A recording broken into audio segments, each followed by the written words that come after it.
Videographer Podcast. My name is Emerson from Antinemy Video, and this is the soft launch of Season 2. On this episode, I'm with my mentor, my previous college professor, and my friend, Anitra Lawson. Not just a mentor to me, but a mentor to everyone in my circle, pretty much. You'll notice really quick that we start name dropping people, and if you aren't part of the circle or you don't know who we're talking about, I'm really sorry that we do that. But if you are in the circle and you know who we're talking about, then it adds a lot of spice, I guess. So I hope you enjoyed this episode, and I hope you stick around because it is 2.5 hours. She and I can talk for probably 12 hours straight if we could, but then it would be impossible to watch. So, without further ado, please enjoy this episode. Do one. Cool. Hopefully that worked. Yes. Cool. I'm not going to do an intro because I'm awkward and I feel intros are weird. So I'm just going to sorry, we got to keep looking at that, I think. Okay. I'm just going to reinstate the mission statement of the podcast to you because I don't think I have yet. Nope. Okay. And then that's also for the viewers, I guess, because I haven't recorded one in 6 months. Gotcha. And also probably a lot of people are coming to watch you, so. I doubt it. No, I'm sure. Oh, no. Nobody was watching me before. I doubt it. I put you in the thumbnail, I get 20 people. That's at least. hilarious. It's really funny. You're a celebrity. You have no idea. Not at all. So the whole point of this podcast was that it was every time I would see a podcast, it would always be from somebody who's made it, somebody who's already they've got connections there already. And whenever I feel like somebody would tell me advice when they're that high up, I'm like, that doesn't matter to me because you just probably got lucky or something. You made it. I love that. Yeah, they're like, oh yeah, just do this, just do that. And it's just and then I would try those things and it wouldn't work. So I would be like, cool, I did what they said in the YouTube video. And it didn't work. And it didn't work. So either they're lying or they just got lucky and it worked for them and it didn't work for me. Wait, can I say something about YouTube videos? Yeah. I don't know if you've met my friend Tiffany, but she says, and I don't know if someone's done this. I'm sure they have because you guys would know, but I totally think someone should just make an entire channel on YouTube fails. You know how they're braid your hair this way or color your hair or do this? Yeah. And there are so many people that are unsuccessful, but those never get posted. Yeah. So someone should definitely say, these are all the epic fails that I tried this how-to, or I tried this, and this is how my hair looks, or this is what did to my skin, or this is how my shoe is. Yeah. To show the failures. We don't do that. And so I think there's a lot more out there that feel the same. People only do that if it's really ridiculous and they do it to make fun of it. But yeah, this is basically what this was sort of I tried this and this is how it worked or whatever. Yeah. And the whole point was that it was supposed to be somebody who's on their way up or wherever we're at, where it's I'm not level 1, but I'm not level 100 like everybody else is. I'm sort of level 20-ish. I'm not even that far up. Got you. So yeah, that was kind of the whole thing. So that's the mission of the podcast. It was kind of just this is the real advice and filtering out whatever. And then I made 10 episodes and then I gave up because it's. I can't wait till you have to send this to me so I can find it. Is this on Apple? Where did you have yours posted? I posted it through Anchor, so it sends it through everything. Yeah. Yeah. So that was. Yeah, I don't know how long ago. I think I started it 2 years ago. What's the name? Are you gonna? Is this this is season 2 or kind of? I think I tried starting season 2 when I first pitched it to you to do this, and then that was 6 months ago. Well, then my life fell apart. But it's not you. Yeah. So I think I only did 3 episodes, and I was that's on video now because before I just had audio and a screen. Yeah.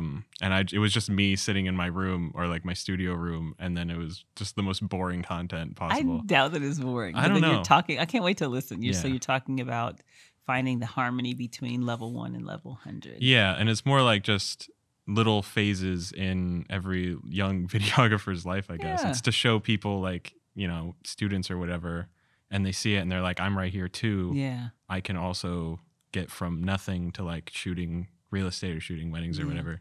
Because that's kind of what every episode has been so far was oh, I did my first wedding gig. This is how I got it. This is what happened. Or I got my first real estate. This is how I got it. So it's kind of like that. That's so good. It's really, really, really important. Yeah. Because usually when you hear people bigger say that, they're like, oh yeah, I shot I used to shoot weddings. I used to do this. And this is kind of how I would do it now. This is what I would tell myself now instead of this is what I'm actually doing. 20 years ago when I was trying to figure it out. Yeah. So it's I'd rather I want to hear somebody in the process of trying to figure it out. That's good. So that was the mission statement. That's beautiful. Yeah.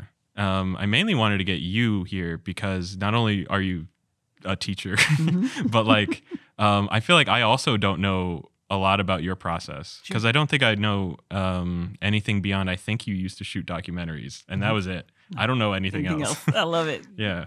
So this is my tell-all, Lawson's tell-all. Let's do it. Yeah. So like what? Okay. Stomped on the floor. I could hear that.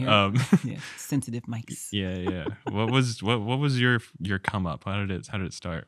So like you, I was a film student, but I was an undergrad at Florida A&M, and I always wanted to act. So if you ever wonder why is Lawson so performative a lot of the times, I started in acting. I started when I was a kid. I was doing local Wichita, Kansas TV stuff. So there's nothing cool or exciting about Wichita, Kansas at all. So even the local TV stuff I did was not dope. So don't get it twisted. But I love performance, and I used to act stage plays, church stuff, TV things. And by the time I got to Florida A&M, I auditioned in New York a couple times and got accepted to a few conservatories, like acting conservatories. But I always wanted a degree because my whole family has degrees. Like my dad has like 2 or 3. My mom has 2 or 3. So I knew I had to get a degree. Education's like in our bloodline. And so I knew New York couldn't be where I stopped if I didn't, because I never auditioned to like Tisch or any dope New York school. I did like acting conservatories, but eventually ended up going to Florida A&M because they had an acting program. I visited the campus, and it was really important that I wanted to be on the stage a lot as a performer. Sometimes, or at that time, when you're African American or a person of color, they don't always allow you to have the leading roles when they do like classics, things like that. Right. So you always want to find like a school that does like colorblind casting and allows anybody to get a chance to be Juliet, and Romeo. And so that was important. So I went to FAMU because they did colorblind casting. They allowed me to do a lot of acting. But once I got there, I realized I loved acting, but I did a Burger King commercial with Bobby Bowden. He was like the head and like coach for that FSU team, which was a big deal. And I remember being on set for this Burger King commercial and loving every aspect of it, but being frustrated that I could only be an extra in the background, that I didn't know how can I get to a nicer role, a bigger role. Yeah. And so that made me then start auditioning for other parts. And then eventually I was like, okay, I'm on the wrong side of the table. I got to figure out how to get the camera in my hand. And I think I was a sophomore at that point, and I had no access to any cameras because the film program doesn't do cameras, it's all stage. Right. So we didn't have a film program at FAM, and so I went to the broadcast journalism program, and I was like, hey, I need to use your cameras. And they're like, are you a student? I'm like, yeah, I'm a student. They're like, you a major? And I'm like, no. And they're like, oh, okay, well, the equipment's for broadcast majors. I said, well, how do I do that? And they sent me to admissions, and so I signed up and became a double major. Wow. And so then I came back and was like, I need to use the cameras, and I'm a student. And they're like, well, what class are you taking? You're taking all the writing classes. And I was like, oh, so I got to get through the writing classes before I can get to the broadcast? Yes. So that's how I learned to write, as I started writing and doing news stories and written stories for broadcast journalism, worked my way up by the next year to where then I was actually able to get to the broadcast classes. Wow. So I had access to the cameras. And then, of course, I was like, okay, I'm going to check out this camera and I'm going to shoot a short film. And they're like, this is a broadcast class. You need to go do an interview, get some B-roll, and you need to edit. Wow. And I was like, I don't want to do that. And they're like, well, that's what the class requires. So I was like, so if I do that early and finish it, then can I use the camera to shoot a short film? They're like, we don't care what you do. And so I would go interview a congressperson or interview whoever I had to interview, get my secondary interview, shoot my B-roll. And then I learned how to edit. And this is old school for the young folks. I had to edit on a linear system, literally with knobs that you had to do A-roll and B-roll and do your in and out point. What I didn't realize was I was learning all about production and post-production. I just wanted to shoot a short film, but I was learning everything I would need. And so then eventually I got to where I was like at the end of my junior year. I'd done enough experience and working with like the cameras and things like that. So I was finally ready to shoot a film. And I wrote a feature script. Wow. And it was terrible and long and trash. And I went to a mentor he was one of our journalism professors. Shout out to Mr. Jones. He's still at FAMU. And he was like, Anitra, that script is like 100 and some pages. He was like, just shoot a slice of it. And so he helped me pare it down. And I mean, we didn't even have boom poles, you guys. Like we were using PVC piping and making boom poles. Oh my and gosh. I was like reserving free spaces downtown, Tallahassee to shoot. And that's really where I started just kind of making work. And I just asked people to help me, and they were like, yeah, let's do it. And I shot a short film. Wow. And by the time I was finished with both majors, 5 years in, graduating, did all the good stuff, and I started working for the local TV station, all of that under my belt, I used the short film to then apply to film school. Oh, okay. And so that's what got me into Cal Arts. I moved from Florida to California. And then from there, Emerson, I mean, I just would do as much as I could. And so I think my process has always been try as much as you can to understand the best way to tell your story. Okay. And I think what's important for me, and this every person has to figure this out for yourself, is really learn the type of filmmaker, content creator, artist that you are. I'm a storyteller. I'm an oral storyteller. I'm a writer. I'm an author. I'm a screenwriter. I'm a producer, which is storytelling through logistics, right? Yeah. And so once I understood my frame, then I only take things that fit into that frame. So that's my process. Okay. I had to learn editing because I could only edit my own stuff. Right. But as soon as I could hire someone, I don't edit. Editing doesn't fit into my storytelling process. Oh, I see. It's highly technical. I don't have the patience for it. I spend a lot of time rethinking cuts and stuff like that. Mm-hmm. So I think the best strategy for learning your process is really figure out your frame.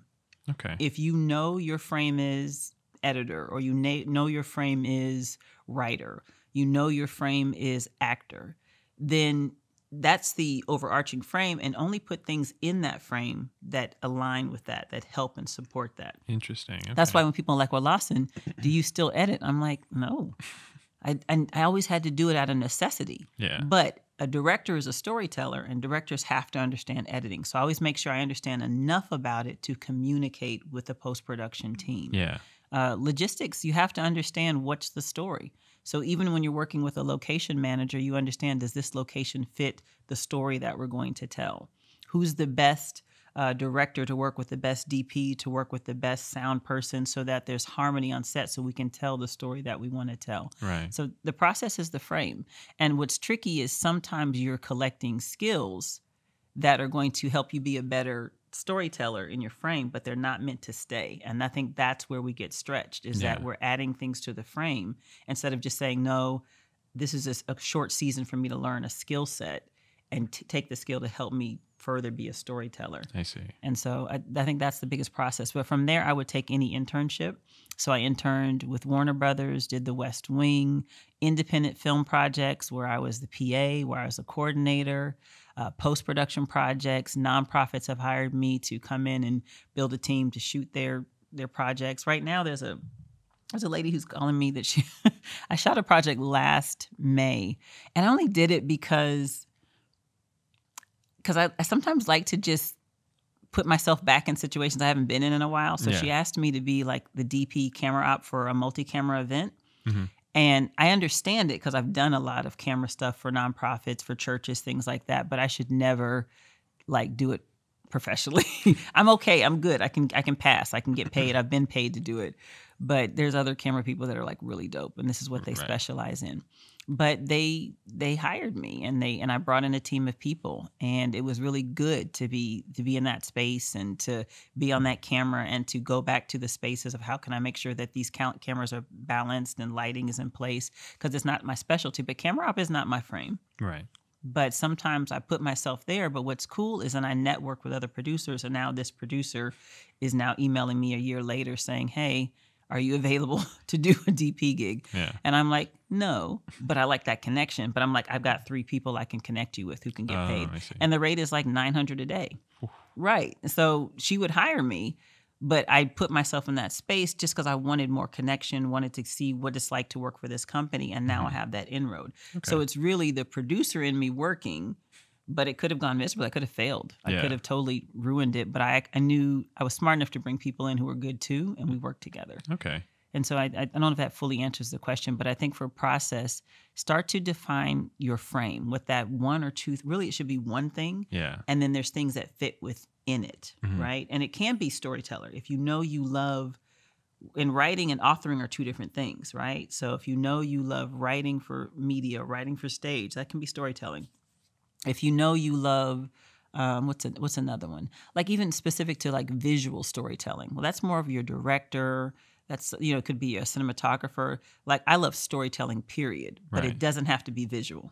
Okay. And so I think find that frame and then question everything you're doing and find out, does it fit in that frame? And if it doesn't, then say, hey, does this still add a skill or does this still add a networking opportunity that will still keep me pushing? Right. And I think we often just look for jobs as a process or for the pay because we got to eat. Right. Right. Or for prestige, like, oh, let me say that I worked with this influencer or I worked at Warner Brothers. And those things are fine, but they're not sustainable in terms of making sure that the whole Anitra, the whole Emerson has the money, has the joy in the work that you're doing, and has the progressive nature of what's the next thing and keeps building. Right. I think that's, I don't know if that answers, but that's kind of what I think. I mean, yeah. No matter what you said, it was kind of, as long as it's about you, it's fine. There you go. About that. Yeah, it's interesting because I knew coming into this, especially when I came to school in the first place, that I wanted to be an editor. Yeah. And that was like the idea then. And then I came here, I did projects and everything like that. But then as soon as I left here, I don't know if it was just like the expectation of work or like just getting homework or something stopped happening. So it was like I couldn't just apply anywhere because I didn't have any professional experience. Sure. So then it ended up being I need to make my own work. And I think that was while I was still here too. Yeah. But I told myself that I need to make my own work so I can edit, so I can get hired. Yeah. And then that line got blurred somewhere. Sure. I don't know what happened, but now it's like I like being on camera more. Nice. And I enjoy the process a lot more than editing, even though I am much better as an editor than I am because like I know how to work a camera, and I'm more recently I've gotten more into like the artistic side of it and like figuring it out. This is great. But like I definitely wasn't trying to do that when I was here. Yeah. So now that I'm out there and I'm trying to like do more and more, it's like I don't know what my frame is anymore because before it was so I'm editor guy. This is what I'm doing. This is all I want.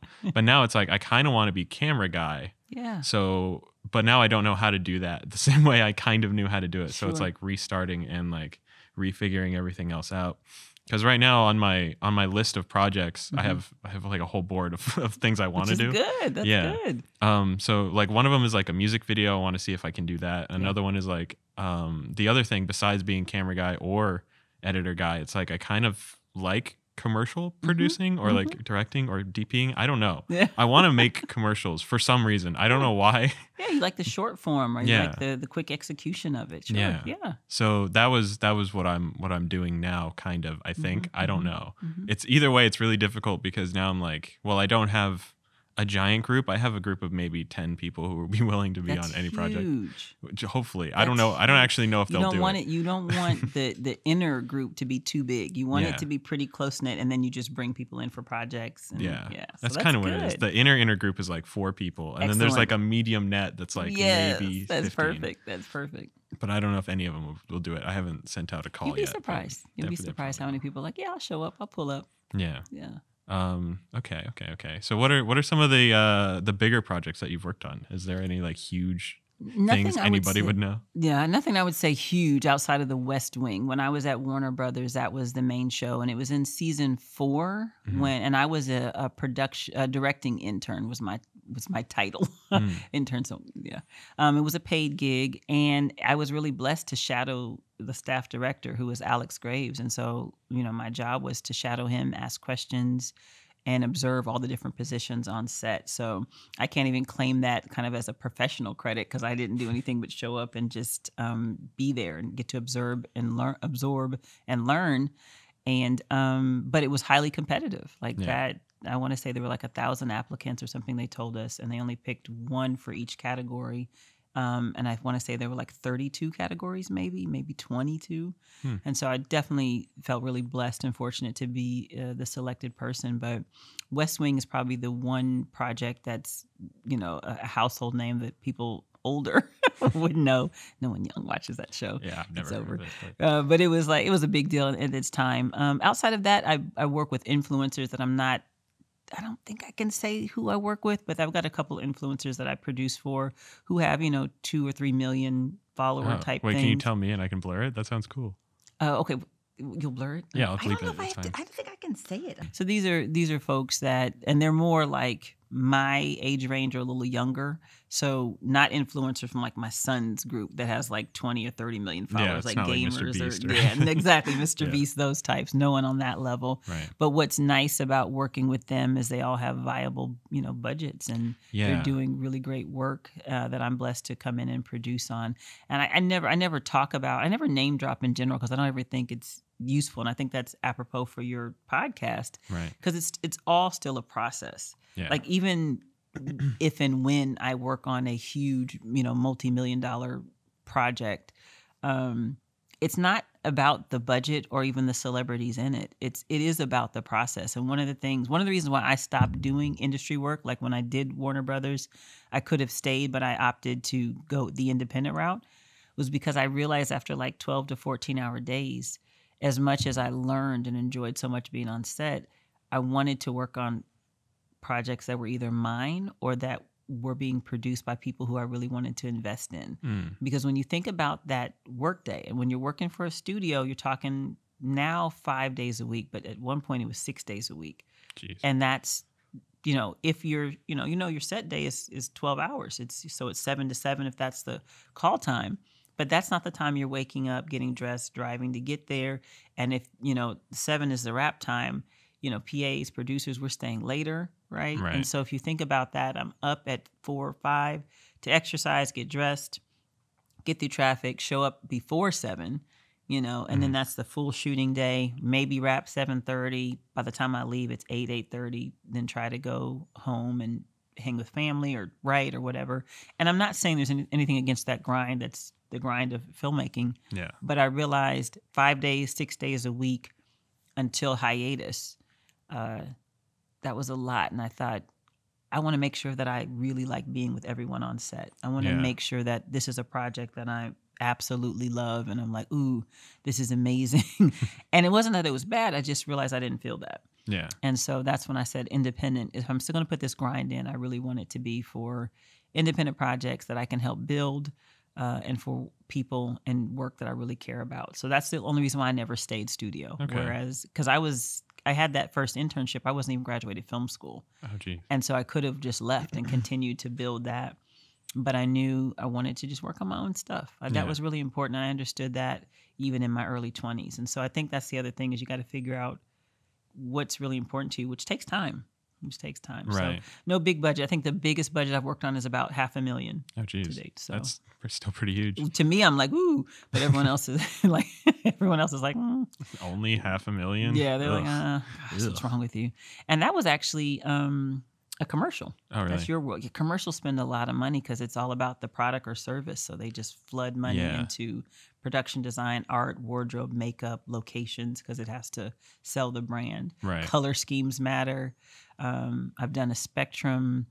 There's a Spectrum digital comedy show. Oh, okay. And that one was probably about $400,000. Actually, Jet worked on that one. Oh, Jet really? knows that one. Wow. So that one's probably about $400,000, and he was there with us when we built the LED panels. And it was he'll hear this amount and he'll go, "That's how much we paid for all of that." Yeah. It's like, yes, that was a lot of money for a very small amount. That's crazy. But yeah, when it's a client that's like based on a brand like Spectrum, everything from what they wear, because you think about it, Spectrum can't have any colors that would cross-reference T-Mobile, right, or DirecTV, or any of their competitors. So all the colors matter, the whole set matters, every single image, every single, everything in the frame. They have to check it, and that usually always involves more money. That's interesting.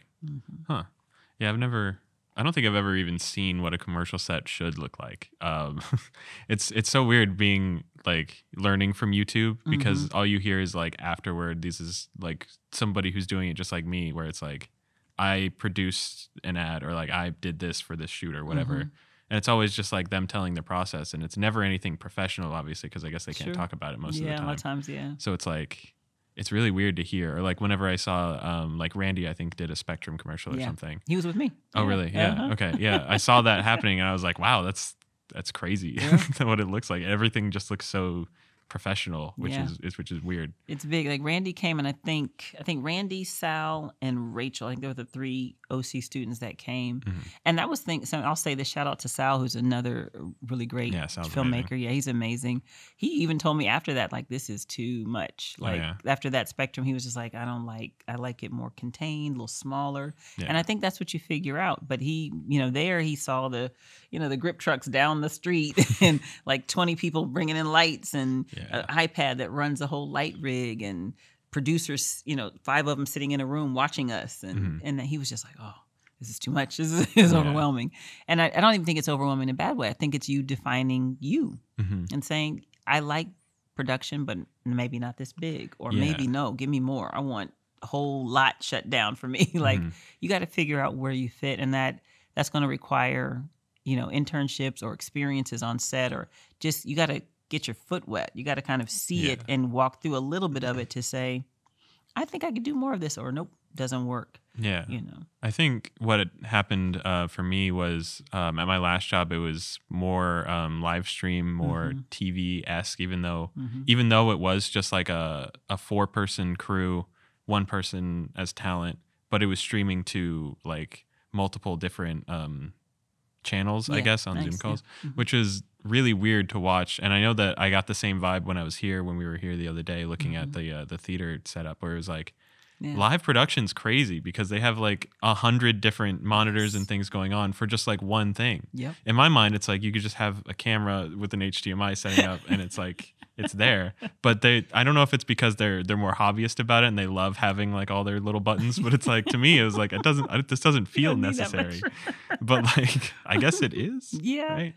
There's lots of pieces with it. It just depends on how many elements you're integrating into the live stream. If there's clips here and multiple angles and just when I was there at that job, it felt like too much to learn for too little for some reason. I don't know if that was why another reason why I left, because it felt like a lot, but it was awkwardly complicated because like they made me set up the whole office by myself because I was the only one here in LA.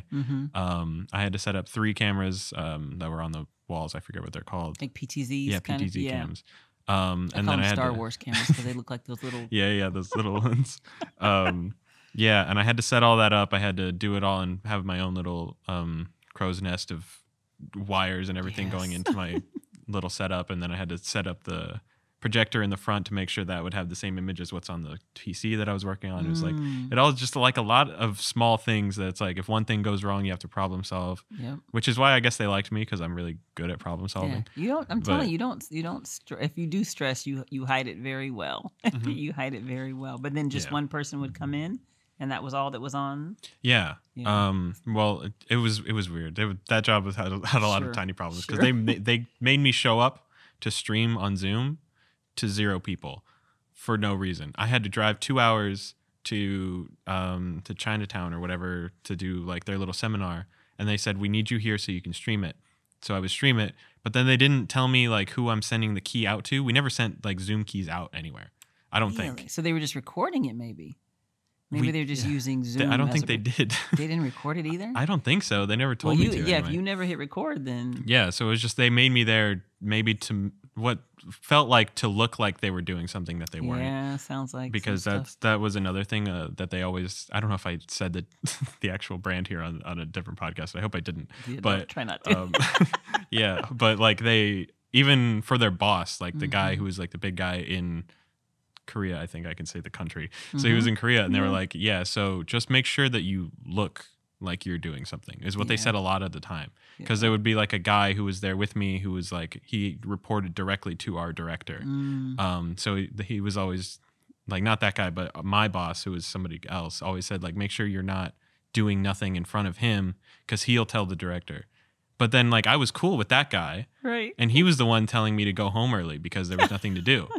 And then I was like, okay, cool. And then like when they heard about it, they would say, why are you going home early? And I was like, there's nothing to do. And he told me to go home. Yeah. So it was like, I was fighting like 3 different sides of what to do and what not to do. It sounds like some restructuring is happening. They're trying to figure out how to justify. Yeah, definitely. And they weren't very good at communicating. Sure. But also there was a language barrier with me specifically. Okay. So it was a bunch of difficult stuff. But whatever, we're not here for that. But that it makes sense. And I'm gonna tell you that stuff. You heard me on a short call with another producer just before we started the podcast, and she is paid. She works for very, awesome sized advertising company. She's got major clients, and she's in the same boat with communication, with stints where there's no clients coming in and they're not sure if they're going to have to shut down. Right. And she's been doing it for a very long time and makes very good money. And she's always figuring out, do I need to send my resume out? And she's actually producing something independently for the same reason you said. And I think she's probably easily 10 years older than you, been doing it, makes more money than me, and I don't make a lot, right? But she just was talking about producing her own independent project with the time that they're waiting for another client to come in, and that's why she's calling me and saying, hey, production designers, can we work again? Can you come back on set with me? Mm-hmm. And so I think that's a good nugget for all of us to remember, is that the beauty is we can make work until we're 100 as long as we're loose. I mean, look at Clint Eastwood. He's still making work, and he's like early 90s. So the process is really your full journey. You do it as long as you want to do it, and you still continue to grow through it. And communication will always, unfortunately, be an issue. Yeah. Because we're human, and some people are excellent at it. Some people are like me and overdo it. Mm-hmm. I mean, it's just a process. Yeah. I mean, that's why I like small, tiny little groups and crews. And like the fact I don't even have a crew here doing this was literally just like, I know what I like. I know how to set everything up and like whatever, which is a problem, I guess, because you can't do everything by yourself. I can't go and say, I'm going to go shoot this spec ad that I want to do, and then show up by myself with all my gear and be like, all right, I'm here. Right. You're going to have to get some help. But starting out that way, I think, is so good because it helps us respect all the different process. Yeah. And I think when you bring people in to collaborate with, when you've done a little bit of what they're doing, you treat them right. Yeah, like you communicate because you're thinking about them. You look at a boom operator, you're like, you're not doing much, but if you're there, it's like your arms are hurt, and you're like, I wish someone would respect me. So you wait and make sure you're ready before you say action, so they're not just standing there while you keep talking, and they're like, okay, I'm queued up here. Yeah. You think about those things. You pay them well. If you can't pay them well, you respect them to say, I can't pay you what you're worth, but what can I do, or how can I make sure that you feel valued? Yeah. I think that's the beauty of when we do it by ourselves, is that then we understand a little bit about the experts and we honor them. Definitely, that's really important. Mm-hmm, mm-hmm. Did you ever do like? It's fine. Did you ever do like smaller projects too, or to like build your way up? Because I know you mentioned a couple, but like how many exactly did you end up doing? I lost track of like the nonprofit stuff. Yeah. I found that I work with a lot of, so nonprofits, anything from church environments, organizations that I believe in their mission statement, things like that. Yeah. I helped all sort of like independent actors and athletes that just needed reels, and they just needed, things edited together. Mm-hmm. So I lost track of how many of those that I either shot, directed, helped people. I've done web series. I did a web series called I always say the singer, Old Dirty Bastard. That's not the name of it. It's oh my God, Old Ass Roommate. That's the name of the web. So Old Ass Roommate. All sorts of commercials, musical events, paid and unpaid. So yeah, if I could learn from it, if I could help somebody with it, I was happy to do it. And that started all through graduate school, film school, continued my entire time after I graduated, whether I was running a film archive, which I worked running a film archive for a bit. I used to work with projectionists, where I hired projectionists to kind of screen 16 millimeter 35, and I'd organize and schedule them. Managed a film library. What else have I done? So I've had like all sorts of jobs. I never did like food industry stuff. I always kind of worked related to film, media, theater kind of things. I was like a theater camp director, so I did like a summer camp and taught kids acting, things like that. So, and within all of that, short projects, 30 seconds, minute-long commercials, promos. I've shot promos for restaurants, like a little bit of all of it. Right. And I quickly tried to get out of camera, would bring people in that know how to know how to do camera. I know the basics, but try to get away from that. Yeah. So yeah. A little bit of all of it. Some of them paid, some of them unpaid. And then in terms of just like paid smaller gigs, web shows, a lot of web shows primarily that were like the professional ones. So Challenge Show, workplace comedy shows. That all these are just influencer web content things. Yeah. Documentaries, like short series documentaries, nonfiction. Obviously, broadcast, a lot of broadcast, interview report kind of things. Yeah. So a lot of that stuff that's web-based. Short films that have done film festivals like the Bijou Fest, Pan-African Fest. Oh, God, there's like 3 more. What else? God, the BTJ shorts, I never submitted anything to Sundance or to any of the big ones like Cannes. Not because I couldn't, but I just know they're highly competitive, and I felt like the shorts I was making were not necessarily going to get in. And that's the challenge is certain festivals, once you submit a film project, if you show it anywhere else, you cannot show it at that. So Sundance is like that. They want exclusivity. That's crazy. Well, it makes sense because they're so sought after, and because they can say that because they're getting literally every executive producer, distributor is coming to their festival. So your work is going to be seen by the whole world. And likely you're going to get a conversation if you have something really special. Definitely. So they want the exclusivity, which I respect. But I knew starting out, I just needed to get some festivals under my belt. And so I would do those.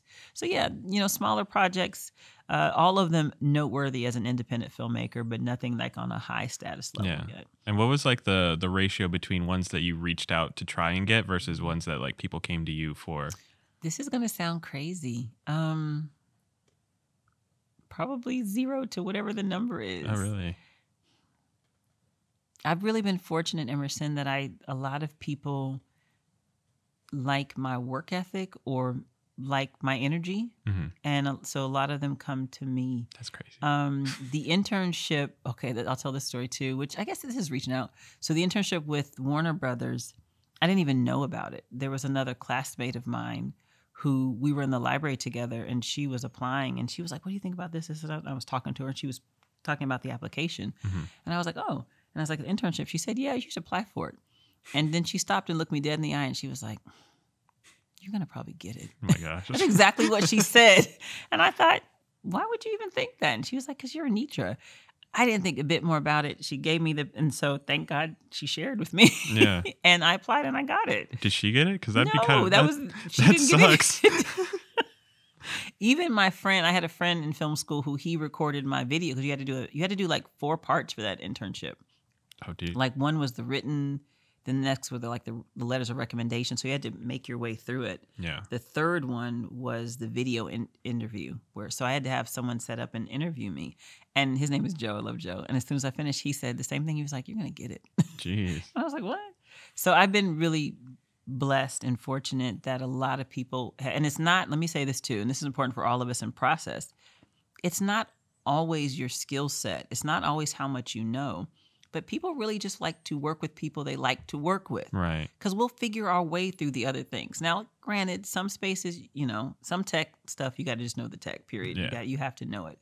But as long as you're willing to learn it and put in the work and the elbow grease to be, exceptional in your tech, people will work with you to get there if they like to work with you. Yeah. And if they don't, they're going to try to find someone else who they train up or help them along, just because I like being around you because you're nice, you're efficient, you're dependable, you show up ready to go, you're a team player. And there's a lot of people I know who are really talented, really gifted, really skilled, and they are just total douches.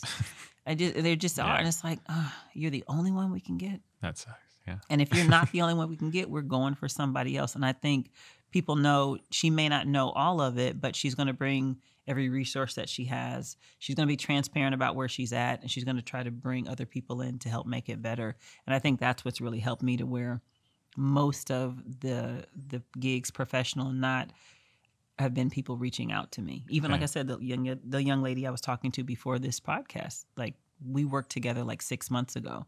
And she was calling me during the same time my house was having a meltdown. Yeah. I had a family emergency. Right. And I pretty much, I ghosted her basically. I couldn't even get back because my son was hospitalized and I was going through life. Mm-hmm. And so I just did not respond to her text messages. And she just called me again in March, and that was December. And she was like, "You're playing hard to get," right? Oh we were laughing. But I know that's because when I am on set, when I am working, I try to give 120, 200%. I try to be locked in. I'm very honest about what I can and cannot do and what I'm willing to do and what I want to bring. And I think we respect that as people. Definitely. And so then it's like, I'd much rather rock with somebody who I can coach them up, or we can undergird them with other people, than with somebody who is a douche. Yeah, definitely. There are a bunch of people, even while I was here, where it was like, you'd see them because you would kind of make us work together. And it was like, I know that they're really good at what they're doing, but I really don't like this person, and I never want to work with them again. And that happened probably only twice. I want to know who it is. You can bleep it out. I don't remember names. I think everybody who is watching this knows who I'm talking about. And so they know who it is. Because we've all talked about it. I forget his name. I think it's he's. Do you know? Yes. You've probably heard stories. And I can't say anything. I hope that's his name. I hope that I'm not calling somebody else out. I'm pretty sure. Yeah, I can't say anything. Yeah. I cannot. Like, in my position, I can't say anything, but I do believe I know who you're talking about. Yeah. It wasn't even so much like, he was, and he's kind of a bad person. Oh, no. Was he doing bad stuff outside? I didn't know. No, well, like a nice guy. I think he didn't know that he was doing bad things, but it socially wasn't good. I can imagine that. Yeah, he said a thing or two about some people we've mentioned today, and then we were like, just don't want to talk to that guy anymore. Yeah. And plus a couple other things on a couple different days. It was just, he wasn't a pleasure to work with. That's all. And you're going to have people like that. And sometimes they're your boss. And it's like, okay, I got to figure out, navigate this space. So I always say, you want to get the skills, the technical knowledge, and that's ever changing, as you know. Like, as soon as you master one thing, there's a new brand, there's a new technology piece that's out. There's something new you got to adjust to. But the biggest thing is learning to work with people. Definitely. It doesn't matter the budget, doesn't matter the resources, lack thereof. Learning to navigate people in a way that keeps you healthy and whole, and your mind and your energy good. That can take some work. Yeah, for sure. And like, I'm also pretty blessed that everybody that I've worked with, I mean, at least in my circle, is a really good person. And they also understand each other really well, which is really good. Because even if you like one person but nobody else does, and that kind of like soils a group on a set, it kind of feels like I can never include that person, even though I really like them. Right. Which is kind of what happened with somebody else, which I not even in a professional way, in a personal way. Right. I'm not gonna say his name either, but it was like, I'm friends with him, but none of my friends like him, so I kind of have to not include him in anything anymore. Oh no. Yeah, it's rough. But that's part of the business side of it too. Yeah. But you have such a good energy, you draw that to you as well. That's like, what I've been told Dean Art a lot still recently. Talks about you. He's retired, and he's like, "How's Emerson?" I'm like, "You never really met him," but he knows, right? He knows, and so that's great. You will draw that energy, which means you'll be able to choose from people that like you, and you'll connect with them in the same way in terms of their work ethic and their hearts and stuff. So I would say the only problem being outside of school and not being on real sets is meeting people who also do this. Yes, is really difficult. Yep, because they're out either. At least right now at our age range, they're usually still in school, but somewhere like in a university where it's like I have no access to, or like or trying to meet somebody through somebody else, but that's also really like hard, and like I don't usually mesh with secondary friends that much, which is really weird to say, but it's true. No, it makes sense. It makes sense. I think we have to. I don't want to say force ourselves, but you have to say, okay, maybe once a month, I'm going to make an effort to go, and I know we don't like to use the term networking, but just go to new things. If it's like, okay, me and our friends, we always watch movies at AMC. All right, well, this time, maybe drive downtown LA, go to the ArcLight, see who's there. Same movie, just something, a different environment. Or maybe let's go watch an art house film this time and go to one that has a panel discussion. It's just trying to do the things you love, but also open up the locations and the spaces that you do it at. And that's, if you've never been to a film festival, make a plan with some friends and just go. If you've never been to Sundance, say, hey, what's it going to cost for us to go to Utah? Can we drive? Can we fly? Oh, that does sound really cool. And then just go. and there's a bunch of free stuff. And remember, Sundance has Sundance, which can be kind of pricey, but then they have Slam Dance, which I want to say is the week before. that's all the films that didn't get into Sundance that they try to then, they have enough submissions that they create a whole separate entity. That's so because cool. people typically come early before Sundance, and then they can see some stuff prior to. And so just try to pick some things that'll get you just around other folks. Okay. Panel discussions, film festivals. And if you've any filmmakers that have not been to a film fest, you need to go. You don't have to even go. You're in LA, you're in Cali. Yeah. Like, just, pick one and just go and find all the free workshops, find all the free panel discussions. Santa Barbara's Film Fest is amazing. I would argue that one is probably easily top 20. Oh, wow. But I think it's actually probably higher up on the list. But yeah, just go. Just go. Volunteer. If you don't want to pay, see if you can volunteer for a day or two, which usually gets you a pass for the weekend, and go and meet people and do things. I went recently to, in February in LA at the Academy Motion Picture Museum. It's off of like Wilshire, but they had a whole event where they were doing, it's for Black history. But what I liked about it was they were kind of telling Black history through cinema. Oh. And so while there's a lot of films that I've seen, I wanted to go because I knew other people in the industry would be there going to the events. And sure enough, I saw Marv Van Peebles. I just saw so many actors just there to just see the work and see the art kind of walking through. And it's like, again, being in that environment where you could say hello or you could just be in the energy, which then inspires us to go make work. Ideally, whatever you do should make you want to go make something. Right, yeah. And if it doesn't, then it's okay, you're enjoying it, but you want to do stuff that inspires you to go make something. And I think film fests do that, and panel discussions do that. Being in those circles will do that too. Definitely. Inspiration is really powerful too, which is weird because I went through my entire journey here and like a little bit after not feeling inspired, and I didn't know that I wasn't inspired until I got inspired to make something. Right. And then I was like, oh, that's what that feels I really want to go make this right now. And I don't remember what did that to me, and I wish I could spark that back because it doesn't hit me very easy. But when it hits me, it's really strong. That's good.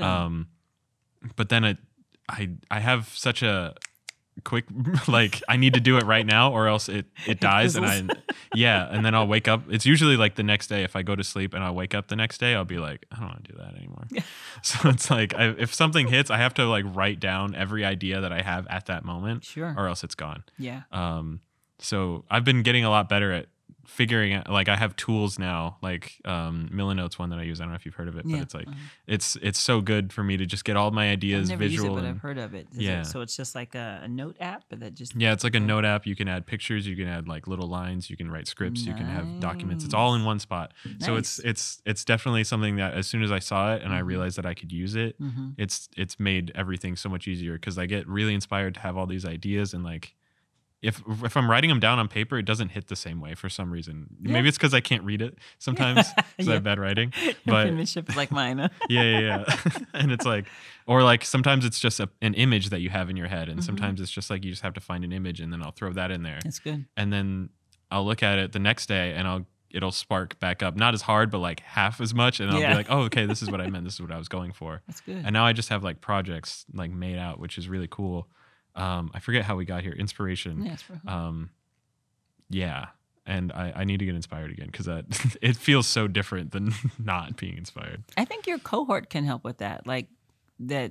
What's nice about having a cohort or a team of people where we're all making work in our different ways is that you should pitch these. You probably already have pitch the ideas to each other. Yeah. And then usually one will springboard.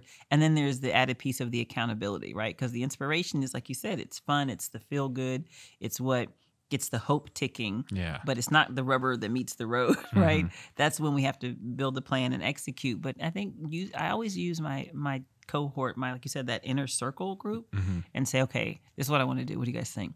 And they'll stay on me. They'll be like, when you do that, have you read, written the book? Have you done the storyboards for the feature? Have you done, they'll just stay on me. And either they're going to tell me and if so much time goes by, Emerson, where I haven't done it, then they'll stay on me to the point where I'll go hire someone or I'll go find someone and say, okay, I need to get this done because they're going to ask me every day. Yeah. And so your cohort, you should do that for each other because if you talk about an idea enough, and that's the thing too, weed out the ideas that rise to the top.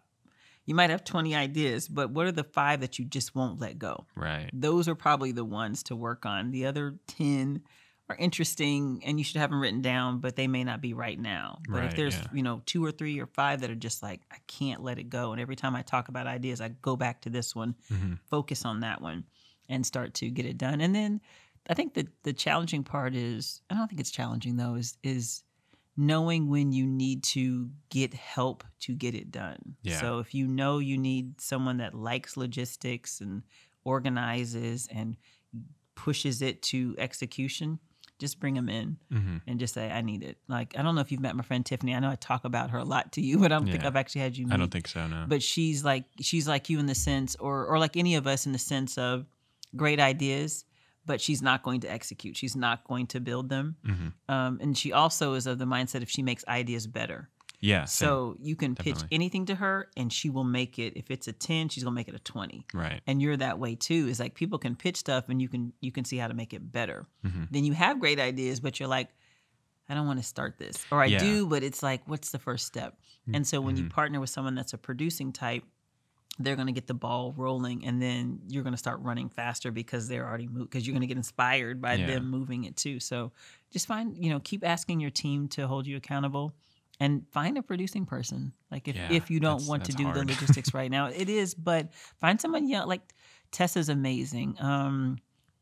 Who else is not? Angelique could be a dope producer. I just don't think she wants to be. And I don't think she should be if she wants to really direct. But she's going to end up producing anyway. You all end up producing anyway because you're making the work. There's a part of it that's producing. Yeah, definitely. But they'll. I think you guys have a team where you can get it done. Yeah. This is an interesting conversation that I had, I don't know, 2 days ago even, where I saw something on Instagram that was like this inspirational post or whatever. I love those. Yeah, and I sent it to just a couple people, Jet and Angelique being 2 of them, and then we had that short back and forth about it, but it was like none of us feel creative enough in a way where it's like we have ideas but we don't know how to build on them. But and I had said that I was like, I see things like this and it's like I know I have the ability and I know I have the equipment to produce stuff that looks like this, but I just don't or can't, and I don't know why. And they had come back at me and said you are creative because when I had this idea and I sent it to you, you did this and made it better really quick, almost instantly, because it's like I can't see ideas in my brain to do it, but when I have a template in front of me, it's really easy to just make stuff better. Sure. And I don't know if that's just because it's me and not somebody else, but I know that they're also the same way because whenever I've sent them ideas, they've made it better too. So it's like we realized in that moment we just need to bounce ideas off of 100%. Each other. And it was just such an easy revelation to have that we just never did before for some reason. Yeah. So as of 2 days ago, we were very all right, let's just ideas, it doesn't matter. Always. Yeah. Even though we kind of were before, but now it was an official. Well, now it's intentional. Now it's focused, which means word. Now that work will continue to blossom, but probably faster. And it's collaborative. I know there are some filmmakers that are auteurs in the sense of they do everything. They write, direct, produce, they do it all. Yeah. But a good majority of us were collaborative. We want other people to help us make it better. And whether that's a specific title or that's you have that inner circle that you work with. In the film history class, we talk about Alfred Hitchcock and how much his wife was his chief advisor. Yeah. That's a community. That's a team. What was the other one I was just thinking of? Oh, it'll come back to me. But we don't do this solo bolo. Oh, that's what I was going to say.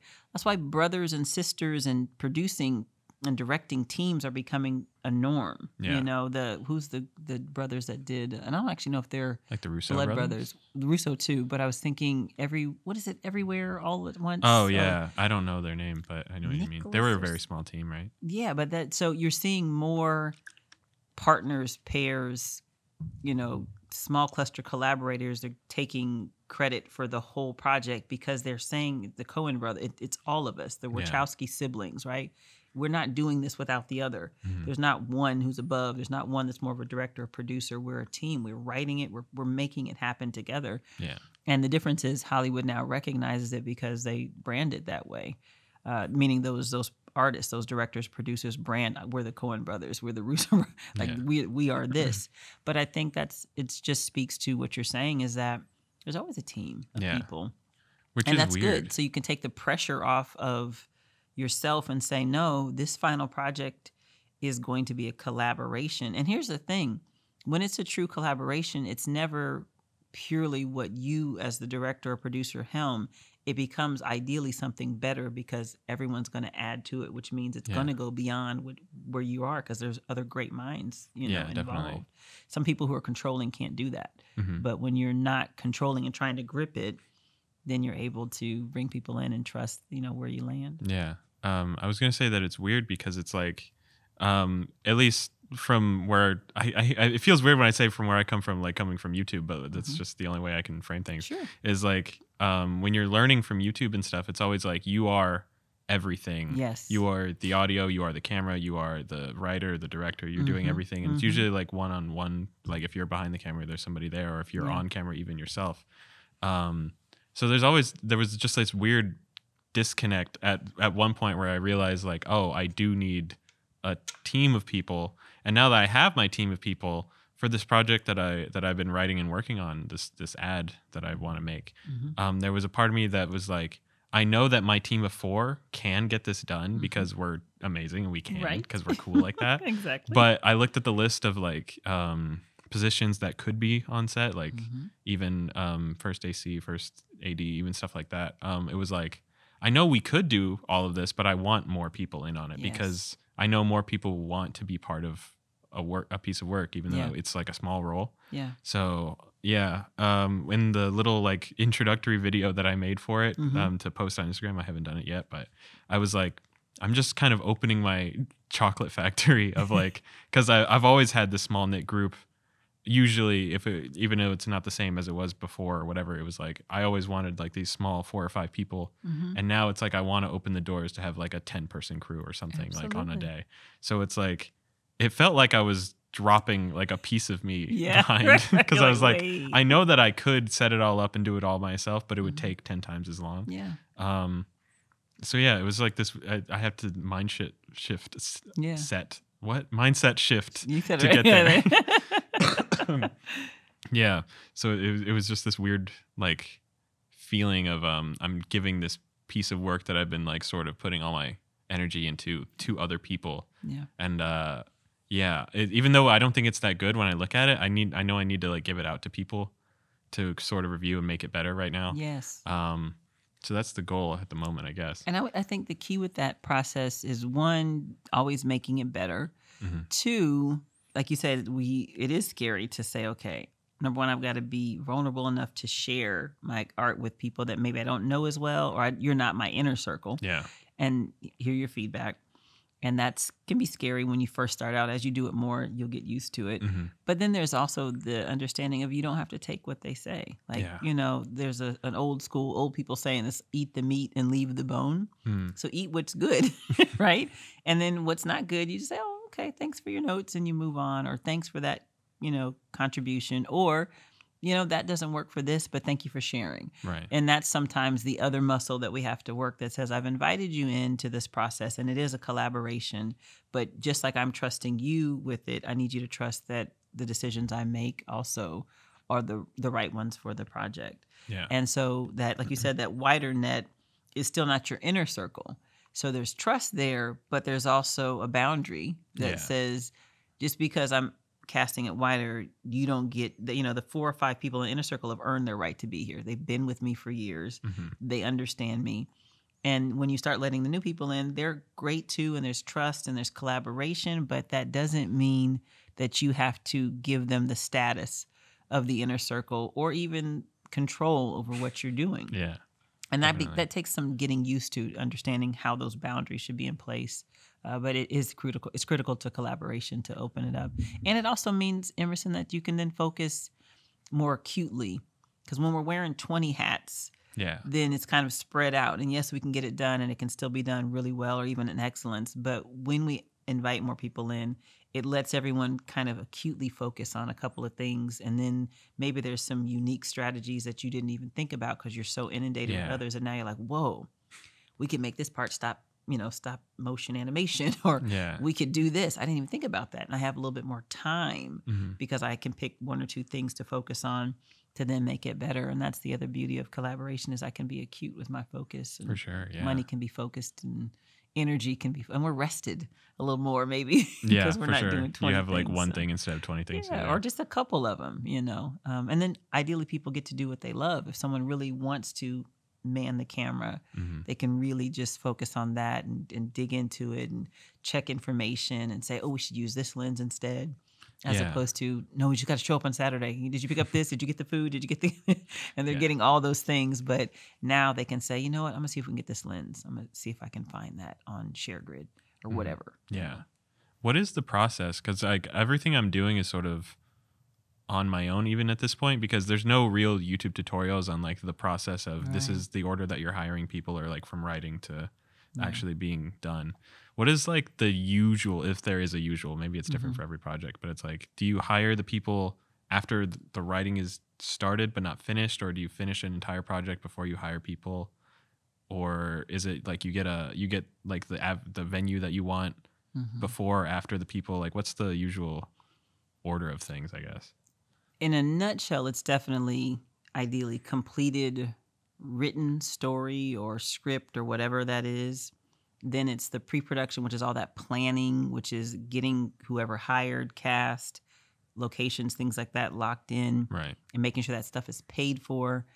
Then moving into production and then moving into post. But it depends on what you're doing, because in the commercial world, which is what you expressed interest in as well, oh God, that is all over. And there's not necessarily a pure script all the time.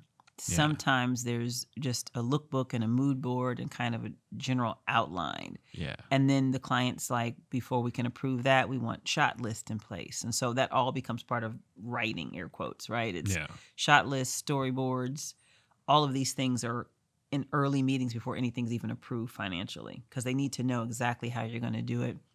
And there's no hiring people outside of that initial team of director, producer, a coordinator that's helping get those initial things in place, because they haven't approved it. Right. They're like, we're not going to help you get locations. We're not going to help you. You can scout them. You can go and look at these things. But until we know these things are in order. And so that's kind of the tug of war of, okay, but before I get a location scout, you got to give me some money for this. And so commercials can be kind of all over. And sometimes there's never even a script. There's just like an outline and a mood board that tells you the tone, the color scheme. Then there's storyboards and shot lists that kind of give a sense of the visual. And usually you've had some sort of location scouting and you've gone somewhere and taken pictures and kind of got a sense of what you can do. And all that is kind of happening in approvals for the key client executives, the executive producers, all those top dogs are approving thing. And then once it's formally locked in, by then you know exactly where the location is, because they had to approve it. Right. Because you had to give them 3 options and they had to say, we like this one, but go take pictures, right? Oh, I see. Oh, okay. We like these 3 actors. Let's do some camera tests with them. There's just all of these things for approval. So with commercials, client stuff that clients are dealing with, like a product or service, you feel like you're rewriting and pre-producing all in one fast muddle. And usually the producer, the director, there's usually a coordinator, and there's usually an executive producer. They're getting paid to get it done. But you haven't necessarily brought on a lot of crew. Well, you haven't brought in any crew. Maybe your DP has been hired to help think about, but all of that can be in flux. And so when it's something that's a little bit more scripted, then it's more along the lines that you're familiar with, where you definitely want to get a really solid shooting script. That doesn't mean it's not going to change. Right. That just means that 95% of it is pretty locked in. You might just be deleting some scenes or making some adjustments with dialogue or certain things like that. But it's pretty much locked in, and nobody's hired outside of the producer. Usually the director is already locked in, because they're going to make suggestions or thoughts on the script. You've already paid your writer out by then. And now it's like, okay, we know we can make this script for this amount of money. And so once we get that money, then you start hiring and building. You don't start anything before that, because you have to know that this script in this version is producible for this amount of money. Do we have the money? Yes. Okay. So now we have this money. Now let's go out and work. But a lot of times to get the monies, you have to have a director or a good actor attached to it. Okay. That'll help draw that income. And then you start hiring and location scouting. Yeah. You may have to do some sort of, that's why we call it like a lookbook or a mood book or some sort of pitch deck that gives the potential investors or the executives an idea. Right. Or even a sizzle reel. Maybe you put together a little budget to shoot like a 3-minute sizzle reel that shows, hey, this is kind of how this show, this episode, this movie can flow. They can watch that, then look at your pitch deck. And so then they can give you money to do it. So those things sometimes will take the independent producer or maybe a producer that's going to be, tracking with the show or tracking with the film. They put budget together to get that sizzle reel, shot. But outside of that, when there's no money on the table, a lot of times you're not pulling in crew or location scouting. You're not casting because you need to make sure the money is there before you can lock people in. Right. Okay. That all makes sense. Because in my mind, it was like, I have everything written. I have it all storyboarded. And now I kind of wanted to start asking crew, but I wasn't sure if I needed like the venue first to know like what day to tell actors or something to show up. So it's like, or like even because if I'm gonna get on the phone with like the venue or whatever, of like the location I want to do, it's like, do I say like, oh, I have all these actors for this day? Like, I feel like they're gonna ask me the day, and I'm not gonna know, and then I'll just be like, I'll call you back. But then that feels weird, and maybe that's just me. I don't know. Not at all. You just function in honesty and say, I'd love to shoot at your location. I'm thinking you can say the second quarter. I'm thinking sometime in May or June. You can give them a general range. What I need, and think about what you need to know. What I need to know is what's required to rent your space. What's the cost? What insurance do you need? What paperwork? And then they can even tell you when you kind of say, well, I'm thinking maybe during the summer, between May, maybe August. You can be that, and they'll just tell you, well, August is terrible because we have weddings, or it's booked through this. They'll start to give you information, which is useful for you to be able to go back and figure out what you need. The biggest thing in terms of, scheduling is your actors. Yeah. Your crew has to be there, obviously, but if your actors aren't there, there's no point. And so once you know their availability and you lock in, options for them to shoot, that's what you'll then take to the location. But you can call anybody for anything pre-production and give them a general range. Okay. Or you can just say, I know we're going to shoot in the next 6 months. What I'm curious about, though, is what is your rental rate? What's your insurance requirements? What paperwork needs to be submitted? Because you still need to know logistically, can this work? Can I pay for it? Did I include the right amount in the budget? Do I have the insurance in place? And things like parking, things like using the restroom, like where are we going to use the restroom? What does the crew have access to? Where are we going to eat lunch? That's part of location scouting, is not just that this is a gorgeous space that serves the needs of the story. Does it logistically serve the needs of the crew? Right. Is there no air conditioning? Do we have to use porta potties? Is there no parking? Do you have to park way down the hill and walk up? Do we need to get transportation or shuttles for that? You're also just getting logistical things worked out. Right. Yeah. And so you can always make those calls early and just say, this is what I'm thinking. And usually you have an idea of when you kind of want to shoot. If it's this year, right? Yeah. If you don't, then don't bother calling. If you know it's not within the next couple of quarters, then just wait. Okay. But you can still call just to get the information. You can always just say, what is you have a rate sheet? What's the process for people filming? Because they'll have some rules. Sometimes there's like, they want you to have all sorts of different insurance for actors, or, they'll have things that sometimes are their minimum requirements that you need to know. Okay. Because it may take you time to get those things together. Yeah.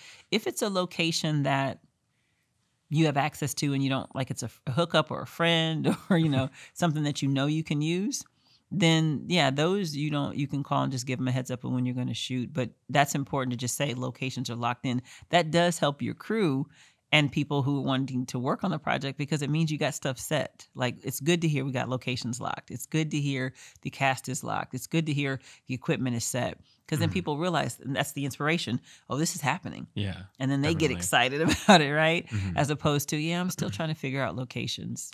Yeah. And then that was what I was afraid of, is if I got actors on board too early and I said like, okay, well, we're still kind of figuring it out. It's still kind of being written. So it's like, if I had said that and then I got people like, oh, I don't want to work for this guy, he doesn't know what he's doing. So I want to sound as official as possible. Sure. So that way I can make it look as official as possible, I guess, which is weird. Because like a realization that we had a lot recently was, we would be, like I said earlier, we were watching people make stuff and it looks so professional. It looks so much better than anything that we've made, even though we have the ability, the talent, the equipment. And we realized it was all just in the preparation. Yeah. Like, people had everything either storyboarded out or like they had more people to you know, it's not even like a budget thing. It was always just like, it's always planned out better. 100%. Which is weird because you'd think if you're just looking at it, you're like, oh yeah, that's the camera, the lens, and they could do whatever they want. That would look good. And it's like, no, they planned it, which means they could have, like you said, communication and discussions about it. Mm-hmm. Just having the time to walk through a location with your DP, or if you're, you know, going to be helming the camera, that's not just day of showing up to shoot, but we have a dedicated day where we go through and we look at lights and we look at the windows and we think about camera placing. That's planning. Right. Yeah. That means, and we go through and we take pictures with our phone, and the director and the DP look at those shots and they think about, yeah, we only have one lighting kit, but how can we maximize that one lighting kit in this particular location? Well, we've been in there, not when we all show up the day of shooting, which is a lot of time what happens because you don't have the budget, the time, or you're wearing 20 hats. But when you kind of pare that down, we get a day where we go and walk through. We call the location, say, hey, is there a day that we can come in there for 20 minutes and just walk around? And usually when they've worked with film and media, they get that. And they're going to say what days you can do it. And you come in and you scout. Right. Just for creativity, just for logistics, because there's two different pathways, right? Yeah. So when I'm producing, I'm coming in looking at parking. I'm looking at restrooms. I'm looking at floors.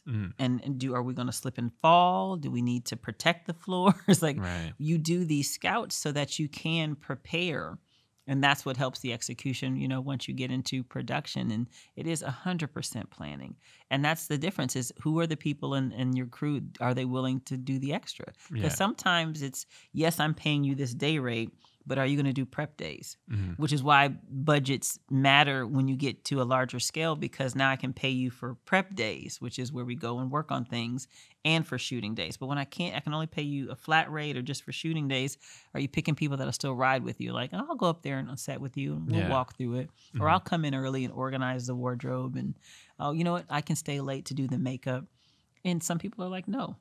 But then there's those who are like, yeah, I got you because I see what you're trying to do and I believe in it. And those are the ones you want in the inner circle. But that process of communicating, preparing, taking the extra time to answer every creative question, everything the actors will ask, everything that the DP needs, everything to make the set peaceful and logistics flow. Yeah. Like that's preparation, processing through how's the day going to start? Who's the first one to arrive? What do we want when they walk in? Do we want coffee? Like that's the preparation that then makes the experience really good. Okay. Yeah. And it's ad nauseum, but it's to me what separates, like you said, the people where you're looking at, they have everything we have. What's the difference?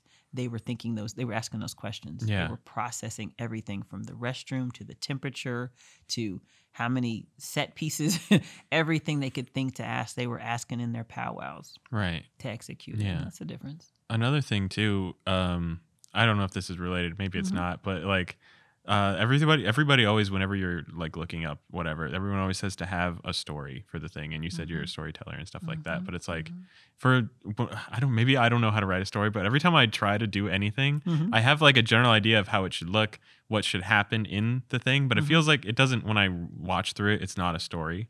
And I feel like, I don't know if that's, I mean, I know it's important, but when I'm writing something, it doesn't feel important, which is weird because I don't know. It's like in my mind, maybe it's because it's editor brain who didn't have to do any of this. It's always just like, this is what should happen next. Right. It's like, I don't know, which is also stupid because I think editor brain's supposed to be the story brain. Yeah, it is. And you have it. I don't think I do, which is weird. But yeah.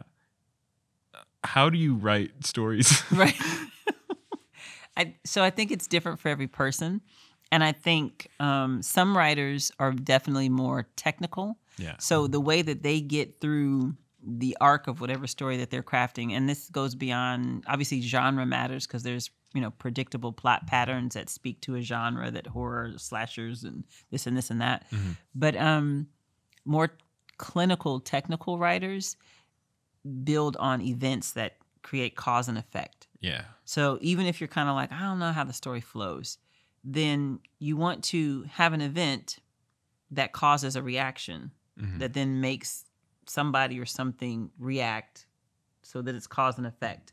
And then I do another cause. And that's my story is this happens, which then it's like dominoes. This impacts this. Oh, I see. And then this impacts this. And you keep doing that until you get to a place to where it has to end or resolve. So people who are a little bit more plot driven that they see action. There's going to be a chase, and then they're going to have a huge, shootout, and then he's going to die. And as he's dying, he's going to say, "And I stole your wife." Right? And that's what happens, right? And you see it as action, movement, not even genre action, just cause, effect, catalyst, reaction type of thing. So those who write that way, that's what you do. You build your stories on this happens, which now creates a reaction that makes somebody or something or others do something as a result, which then does this. I mean, think about it, just in life. Mm-hmm. If you slap me, then I have to decide what's my reaction to that. I guess so. I might decide to slap you back, or I might decide to start dancing and being silly, and that freaks you out, and you're like, she's really weird. So then she leaves, right? And then it's, well, what happens once he leaves? Oh, they say, well, what happened with Lawson? Well, I slapped her. What do you mean you slapped, right? And now you're just building up cause and reaction, cause and effect. Mm-hmm. And that's for people that need to write plots and moments in a story. Folks who write more like, and I shouldn't say like me, but that like are more character driven, we get fascinated with characters, how they move, how they think, how they talk, the way they dress, the people that they like, the people that they hate. And so now we have to then add the cause and effect to those people. Yeah, and how they react to how they would specifically. So now it's not so much about there's a chase and then a fight. And then he's going to say, as he's dying, I'm going to take your wife. Mm-hmm. Now it's more like, who is this guy that started the chase? Oh, I see. That's Carlos. Well, why did Carlos start the chase? Because Carlos drives badass cars, right? I think everything through the lens of Carlos. He drives badass cars, and Emerson is jealous of Carlos. So now they're going to race, which builds the chase. Okay.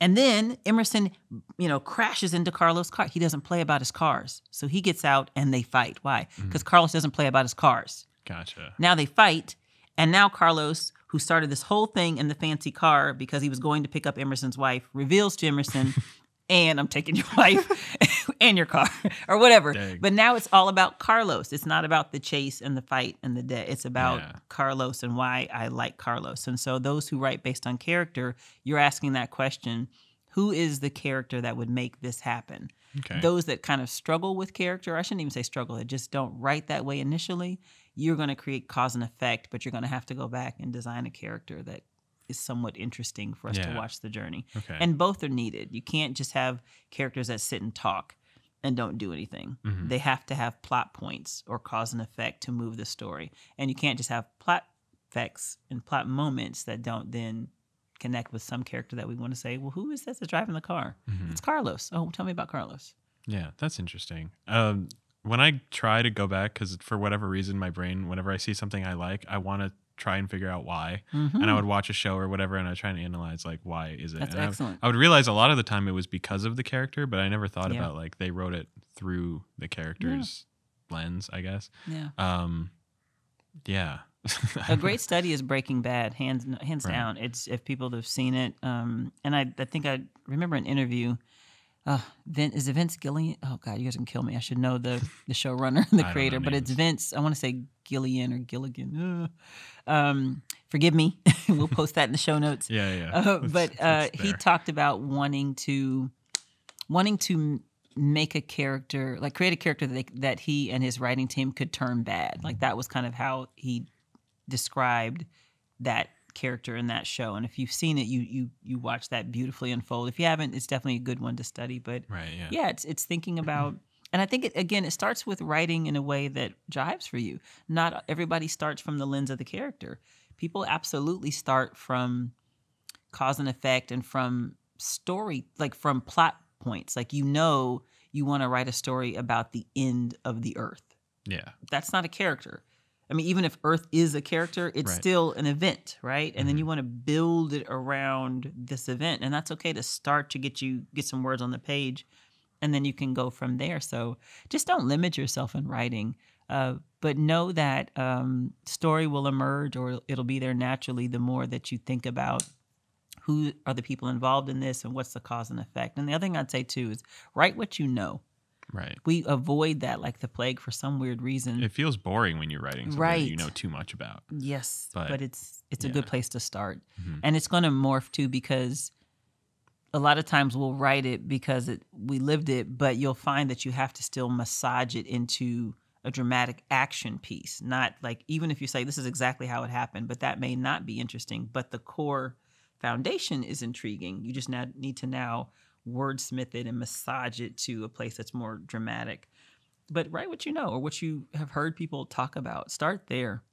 Because you'd be surprised how interesting they are. And a lot of times when we talk to people, they're fascinated with stuff we never share. They're like, oh, I didn't know that about you. Yeah.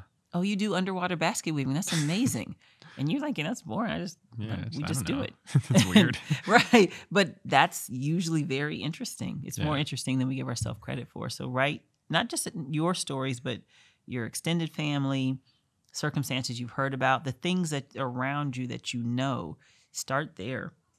And you'll build from there. I mean, the show The Wire is based on, it was written by a gentleman that he taught in the education system in Baltimore, and a former retired police officer. I think there were like 3 people, maybe 2 or 3 people, but they worked in these industries for decades, then retired, and they made an award-winning show based on what they know. Interesting. And it turned into The Wire. The guy that wrote Training Day, similar. He grew up in LA, loves LA stories, similar situation. So it does seem boring to us at first, but trust me, once you start writing it and you get with your collaborators to help you make it better, definitely you'll be surprised how cool it is.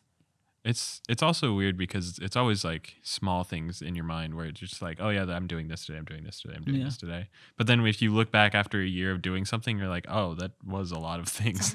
That was 365 days of something. It's so important. So yeah, that is a really interesting way to look at it. Yeah, that consistency, like trying to daily write or make something a couple times a week or push towards a goal every day. You'll look up and a whole quarter has passed and now you have a script written or you've shot 7 things you didn't think you'd shoot.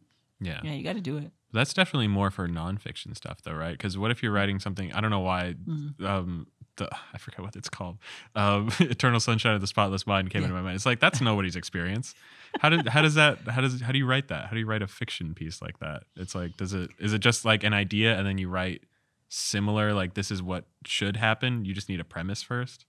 I think it's both. I think it's writers that have enough imagination and creativity and freedom that they, even though they know they may be writing for fiction or for a certain genre, they don't limit their creativity to the genre or to the form. Mm-hmm. They allow themselves to dream and literally think, I want to build this world where there are 8-foot blue people. Right. I guess it's more world building. It is. It's saying, I believe that this world can exist. And the reason why we have genres as labels is purely marketing. Right. It's purely marketing and a little bit of ratings so that we can guide the right audience to the right film. So you don't bring your crazy 2-year-old, 7-year-old kid into something they don't need to see, right. But really branding and marketing so that the right audience will find your film. But outside of that, even now, think about how many movies are not purely one genre. Now they're just like an overlap of genres because storytelling, filmmaking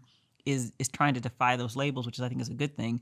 But as a writer, even if it's a fiction or if it's a nonfiction piece or it's based on a true story or comes from an adaptation of something that is nonfiction, you still have to have the creativity to simply say, I'm going to write this in a way that's true to the story that I want to tell. And that's what's so interesting about biopics too, which is why you can see families that are related to the film that's based on the person can either get very upset or can be very involved and make it so fluff that it's like, I don't believe that person was that perfect. That's right? how it happened.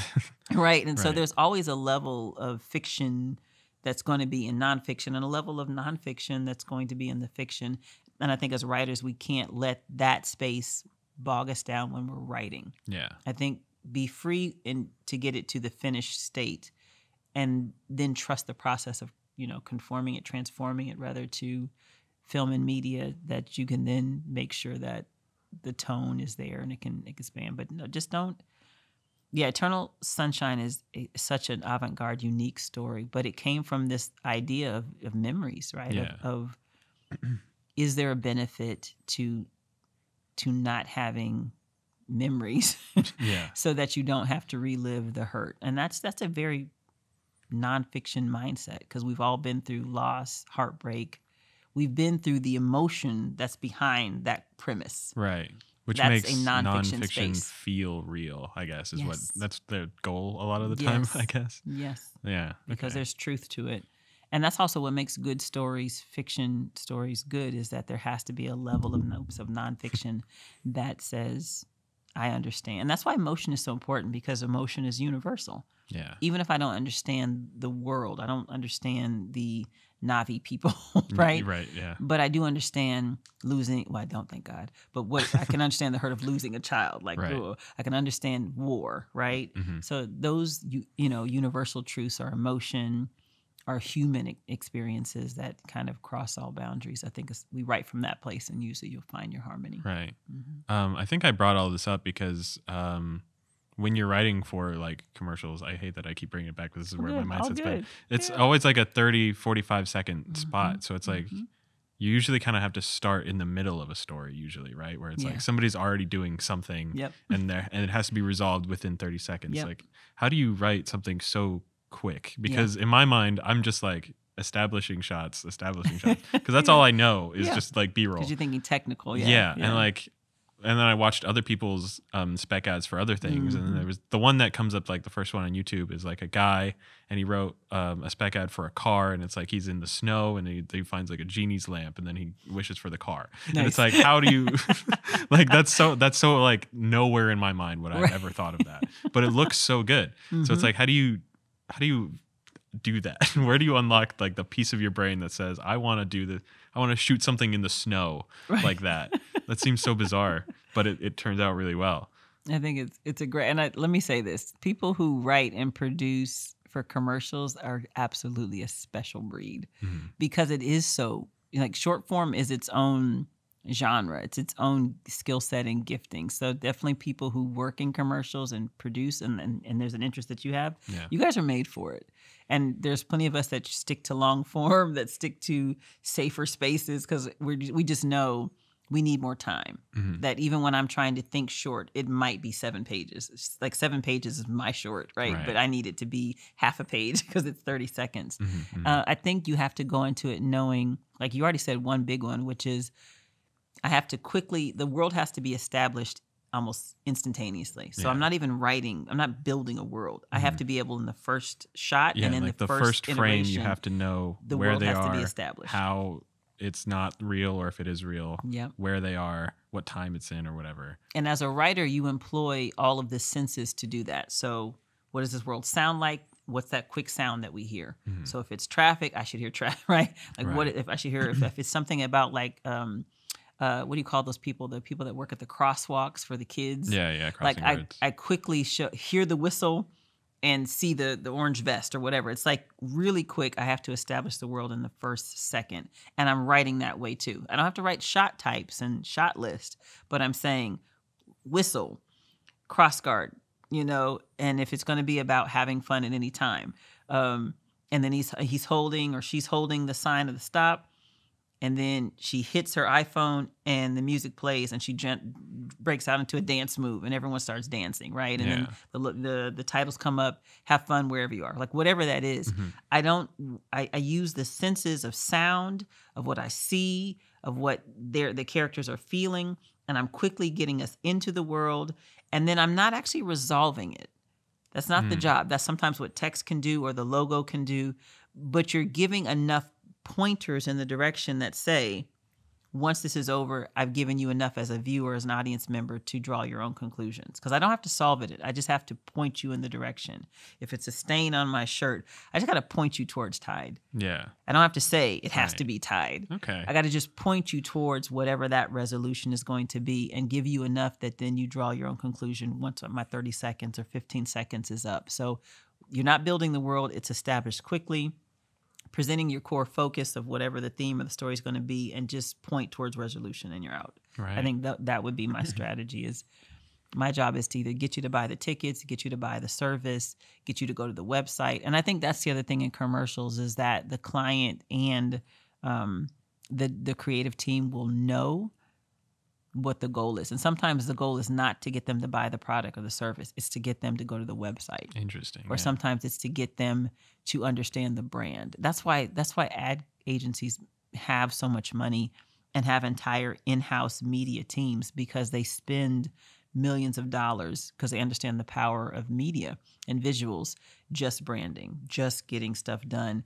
And that's also why sometimes when you bring film and media folks that are from a different, like a film television space into the commercial realm, it can take a minute to adjust because now that one director who's used to helming the whole thing now has an entire troupe of people that he or she has to work through and work with to get to the final product. And so, and that brand is so specific for that client that's dealing with the product or service that it can then change and tighten up. And you feel like you're just trying to put the camera in the right place and get the performance and make sure that it looks good. But they're like, yeah, it looks good, but the focus is this. So if it's the ciabatta sandwich, you may say it's the funny shot is the 2-shot where the girlfriend slaps the sandwich out of his hand and we see his reaction.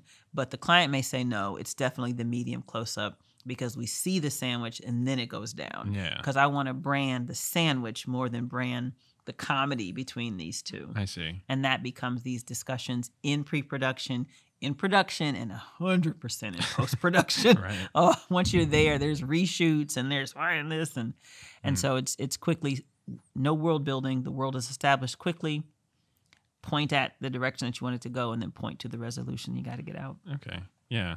And you have to enjoy that. If you enjoy that, then it's a good place for you. If you're like, I need more time. Yeah, it is definitely one of those things that I don't think about often because I've never done it yet, where it was like, you hear all the stories about like, oh yeah, you had to do this and it was an awful shoot. You had to reshoot it like 6 times after or whatever. And it's like, all my shoots have always never been planned the way I'm doing it right now, where it was like, I would always just show up on the day and be like, hey, we're doing this. All right, cool. You get your shots and then you leave. So maybe I'm fortunate enough to have only had those experiences, but also I'm dreading the fact that I'm going to, if I do keep going with this, have to do shoots like that where it's like, what if I just don't like it and I'm going to be too deep in and it's going to be like this bad experience. Oh my God. And it's just like, it's scary to think about. I think we do a little bit of all of them. I think you're going to do a few that have everything to do with just making money. Right. That the money is good and it's going to set some things up. It's going to let you buy more gear or stock up your savings so some you're going to do for that, and you'll go into it mentally saying that's what this is, and I'm going to be professional and exceptional and amazing, and they're going to be glad that they paid me what they paid me. Yeah. And those you definitely want to fight for your value because you understand that it's definitely networking and it's definitely professionalism, but I want to make sure for my work ethic that I get paid what the value is. I think we break it up. So I think it's that pot of this is a business transaction, it's money, but I'm going to give it my all and I'm going to be exceptional. Yeah. Then I think there are, some people call them like the labors of love, but there are the projects that are, this is something I believe in. I believe in the mission. I believe in the people. I believe in the work. So it's not about the paycheck. It's about, I want to be part of this. Yeah. Because of what it is or who it is. And then those you're going to give it 110% and you're going to enjoy the process and you're going to feel good about it. And then there are those where you try to find the harmony. Right. So before you say it, if you know this smells like it can go to something awful, and I really don't want to do it, but there's something about it that you feel, but this part could be good. That's negotiation. Yeah. That means I could do this for the check, but I've done enough of those. Or maybe there's enough that's saying no that I don't know if I want to just do it for the money. So then it's like all the questions. Can I bring in my team? Right. Can I hire my people in this capacity? How many prep days am I getting? How many? Because usually when you can smell where the fire and the problems are, that's what you want to negotiate to be better. Yeah. Because there's something in it that makes you kind of want to do it, but there's some things that are like, oh God, do I want to do? So that's the negotiate, and you don't say yes until you can get it close to or exactly where you want it. I see. And then you find the harmony. Or maybe it's like, okay, these are the 7 things that I need. They give me 5. All right. Oh, okay. If you give me these 5 things, I'll make it work. Yeah. But, like I said, the ones for money, there's very little, you just do it because it's the money and you expect it's going to frustrate the hell out of me. I'm just going to get through it. I'm going to get paid. I'm going to be pleasant and get through it. Then there's those you love and there's no money or there's little money or the money doesn't matter. But the ones in the middle are where you try to bring it. And so that's, can I bring my team in, or can I have these things? Or, okay, if I'm going to have to shoot everything in one 20-hour day, can I get 7 prep days? Can I get in, you start to say, what will make this part or these parts better? Right. If they're not budging here, is there anything I can add or ask for that makes here better? And that's where you try to meet in the middle. And if it still doesn't sit right with you, then you say no. Right. Yeah. There have been a lot of projects or like teams or whatever I've tried to be in, and then I just hated a lot of it. But maybe it was for money, or maybe it was for experience or something. But a lot of the time, for whatever reason, maybe it's because I'm still in the beginning, but a lot of it is like, does this look good on my reel? Yeah. And if it doesn't, if I'm not getting paid, I won't do it. Perfect. Which is weird. No, it's not weird. That's value. Yeah, that's main. I don't know if it's on my reel, or if I just want to make stuff that looks really cool. Yeah. But like, if something doesn't look cool, like if there was a time where I was doing a free internship, but it was like all their footage that they had me edit was like Zoom footage, like, 180p, and I was like, I'm not going to use any of this. Why am I here? So I left. Or like for the weddings that I've been doing, I don't like doing weddings. Right. I don't either. But I'm but I'm shooting them because, one, they're paying me, not a lot, but they're paying me, and two, because I can make them look good. So it's like it was sort of those two things. Even though it's not a lot of money, it does look really good, and it's just something to do, I guess, at this point, because it's like I'm out shooting something and it looks fine. I think those are excellent reasons, and I think now just work on negotiating. Now you guys will be so surprised how you can ask. The worst that a client will say, a potential producer will say, collaborator will say is no, and you're already at no. Right. Because nothing's locked in. That does make sense. So it's the worst they can say is no, and then you can say, well, what about this? I mean, think about when you're a kid. My goodness, we negotiate so much most of us with our parents. Maybe some of you guys didn't. I negotiated like the devil with my parents. Right. Everything. Well, if I go to bed at this time, can I get up at this time? Yeah. Well, if I go to bed at 10 on this day, can I stay up till midnight on Saturday? Like, I was always asking. Yeah. And that's the stuff you start to employ. And it's okay to add those negotiations later if you're still trying to figure out how you like to work, because sometimes we don't even know, and it's once you've done enough that you're like, now I know, I hate that, I like this is okay, and that's what helps you negotiate. But always ask. Yeah. And one easy question that I've tried to employ, and I do employ, especially if I'm not even sure of how to start the negotiation, I will literally say, is this the best you can do? Damn. With nothing else behind it. Let me say, and this is something my mentor taught me too, which I'm getting better at it, but you guys need to be good at it now in your 20s. Be okay in these conversations with a client, with a potential, employer, resting in the silence. Be okay asking a question and sitting there until they answer. Yeah. It's really hard to do, because a lot of times when you're on the end of you're trying to get the job or they're trying to hire you, we just feel like we have to speak and say something and just reassure and do this. But it's okay to say, is that the best you can do for me? And smile and wait. Okay. Or it's okay to say, you know what? I don't work on Sundays. This is a great opportunity. I don't work on Sundays. And say nothing else. Don't say because of this or because of this. And sometimes you don't have to say I don't work on Sundays. It's okay to say I can only do these 5 days. And then sit. Don't add, because as soon as they can smell you're adding other things, then they can go, oh, Anitra's flexible. Yeah. I can keep pressing that. And when we sit in the silence, it then requires that they decide, And here's the thing. If they say, well, that doesn't work for us, then it doesn't work for you guys. And it's okay to say, I hope you keep me in mind for future projects. Thanks for taking the time to talk with me. Yeah. And you leave with peace and love and joy, and they will remember. But they'll also know when it comes to Emerson, these are some bottom lines for him. And if we really want him, then we need to know that in the future. And when people really want to work with you, they also value you enough to make sure that you're happy, because they know you'll be at your best if you have the resources, the tool, the timing that you need. And that's exactly how you'll treat people when you're a boss. Yeah, for sure. You'll actually say to them, what do you need? Yeah. Like definitely. how many days you work? How does this feel? I know this is not the best budget, but this is where we're at. Talk to me about what would make it better for you.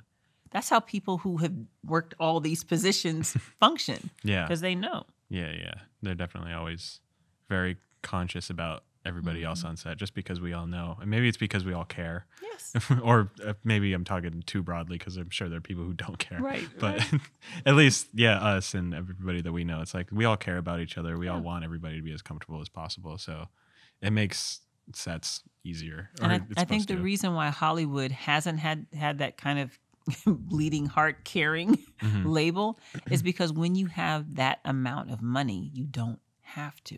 Oh, yeah. You can Think just about hire that. anybody as long as they're available. When you have millions of dollars, and this was something a mentor of mine that I'm working with now just taught me like 3 weeks ago. There's a gentleman that's a producer that's potentially bringing me on for 2 features because I'm just getting back to work in addition to teaching. And he told me about a couple of sets that he was on where the films came under budget. And these are like $80 million films. And the films came under budget. So like say they finished it for like 70 million. Yeah. And the director had to spend the money. Oh. Now in my mind, I'm thinking, because that's the kindness, right. I'm thinking this is great. We budgeted 80 million. We finished for 70. Hey, studio, here's 10 million back. This is fantastic. Aren't you proud of me? Won't you invite me back? Yeah. And he said it's the exact opposite. He said, because that means that you weren't worth the money that you asked for. Oh. Which is an O for me too, because I've never worked on budgets of that size. Yeah. So for me, and I'm saying this having not been through it, so those listening take it as a grain of salt, work your way through the system. But for him, he said, what the director did was he didn't come in under. He started spending the money and finding ways to do other things. Yeah. And he actually ended up producing an independent film with that extra 10 million. That's interesting. And what he did was he paid for things in advance. He paid for locations. He just started paying for things, which also tells you that when people have money, they clearly don't know what to do with it. Yeah. And I wouldn't suggest any of us would do that, but it speaks to when you're working with folks that have millions of dollars, they don't have to worry about, kindness or your feelings per se. Yeah. They understand that if you won't do it for this price, there's 100 other people that will. Definitely. If you won't work, 20 days straight for this price, there's 100 other people that will. Yeah. Which is why we have to have unions and protections, which is why when we hear the atrocities in the industry, you understand, because money is that driving force. So yeah, when there's Me Too, when there's all sorts of violations that are all getting exposed, that's because money had historically been able to cover it up. And now it's not, which is a good thing. But just know that that's kind of why sometimes there's not the kindness. But what I love about where we are now for your generation, and you guys are the future of the industry, is I don't think you're wired that way. Yeah. I think you guys will definitely change the energy on sets, the types of movies and shows based on, you won't work as, you just will say, you're not killing me. Like, we're going to work a couple of days, a couple hours, we'll take a break, and then we're going to shoot again. I think that's a beautiful thing that your generation gets, and it's healthy. Yeah. Although it might make projects take a lot longer, but it's okay. I mean, it will. People will be happier about it, right? Yeah. And you'll because think about how many movies were finished, and you would hear behind the scenes later how they hated being on set, and someone was a tyrant, and it'll be an award-winning film, make millions of dollars, but everyone on it was just like, I had to go get counseling, I had to go to therapy, I broke out in hives. Yeah. Like they're telling you all the money they have to put into therapy as a result. Like, come on, we can make great films and also not kill each other. Yeah. Cause trauma. Like, no one should be having to go see a shrink after a film. That's not good. Yeah. And these were the norm, Yeah, it's pretty crazy. It is. There's so many horror stories that you hear about too. And there's a bunch that probably never got out yet, right? That we still don't even know about. So I do believe your generation is absolutely changing that. And also the internet is changing. Yeah, I was going to say, with social media, it's kind of harder to cover stuff up. Everybody's just kind of saying. And then because even now people are influencers, even on top of being actors, it's like they can say anything to a million people in one day, and it's all on Twitter. So it's like they don't need to hide anything anymore. Yep. It can just... it's out. So that's the other good thing, is it's changing, and it needs to. Yeah. I can't imagine what the world was like 20 years ago before you can't just go and get on TV to tell everybody like that. It's like nothing. There's no way. Maybe you tell a magazine, but people didn't believe them anyway. Yeah. Well, think about how many shows now, or shows and movies are being produced based on atrocities and humanity that were covered up or there was never any light on them. And now they're all coming back. Yeah. Just crazy stuff that you're like, that was happening? Yeah, there was no way to broadcast it. There was no way to show it. And so now we're making a movie, we're posting, we're doing a documentary, we're telling you the behind the scenes of these really awful things. So yeah, a lot of stuff was just completely covered because there was no media. Yeah. So. That is insane to scary. Think about. Thank God in some ways. One thing actually, this came up a couple of times, but we never actually brought it up, is that you're a teacher. How did you get here? How did you end up doing that? Instead? Teaching in general or Oxnard? Or teaching in general instead of, actually being out on sets and stuff. Yeah, got you. So that came from all the nonprofits. What happened was everybody would come to me, Emerson, and would be like, I need help. Yeah. Can you help? And it wasn't just help. What I found was it wasn't help to make something with them as much as it was, I have no idea how to do it. Yeah. And you're the only person who's nice enough to talk to me about it, who will at least try to answer my questions, or who maybe is more available. Like they know some other folks and they're not as available. And I'm definitely of the mindset of teach a person to fish or teach a person to buy and own the pond than to make them a fish dinner. Yeah. Because I didn't have that. All of the internships and things, they came through relationships and people that things that I built. Like I invested, talked to this person, and I went and volunteered over here. But it wasn't like I had like a mentor or easy path that said, get this degree, do this internship, and you'll get this job in the industry, and that's going to blow up your career. None of that existed. And so I always felt like, what can I do to help people, any age, any background? Because I'm not one of those people, I got to help the young people. I'm just not that way. Right. I like helping anybody. Yeah. So I have people that are in their 70s that come to me because they're like, oh, I just started my cooking YouTube and I go on to help them, right? And so I just always felt like, how can I be a mentor to people in the way, in the shape of the mentor that I wanted to have? I'm really blessed because I actually have quite a few. But how can I do that? And really, I think more than being a good teacher is I'm actually a much stronger mentor. Right. So even the trajectory of me as a professor will eventually shift to purely mentorship. Yeah. It'll eventually, and it needs to, because the thing about media, and you know this, the technology is too fast. So I actually believe most film programs should be taught by like 25-year-olds and younger, right. A couple 30-year-olds. I mean, that's what the YouTube it just channels has are for. to be, because it just moves too fast, you know? And I think you have your staple folks like myself that are mentors that can teach fundamentals, that can teach experience, that can open doors in different places. But I do think that film programs have to be taught by younger people. That's my vision. Right. But so because I know I'll move into mentorship, and I understood that, I started just trying to help people make their work. And then I tried to do it in clusters or little tiny workshops. And people would always say, you are really good at communicating, and you're so generous and giving in terms of how you don't withhold information or hoard. Right. And that was always my issue in Hollywood, and like no one wanted to share. It's like you have to claw your way to wherever you get, and then good luck once you get there. Yeah. And so that's what really started me teaching. And I really liked teaching part-time, which is what I did for about 7 years. And it was flexible for me because I could teach a few classes and produce, and teach a few here and then produce. And I still like that dynamic better. I like podcasting than making a film, and then I write a book, and then I go teach. I like the flexibility of, because again, my frame is storyteller, and when I teach, I'm telling stories. When I parent, I'm telling stories. Right. When I cook, I'm telling stories. Like whatever I'm doing, there's always a narrative attached to it.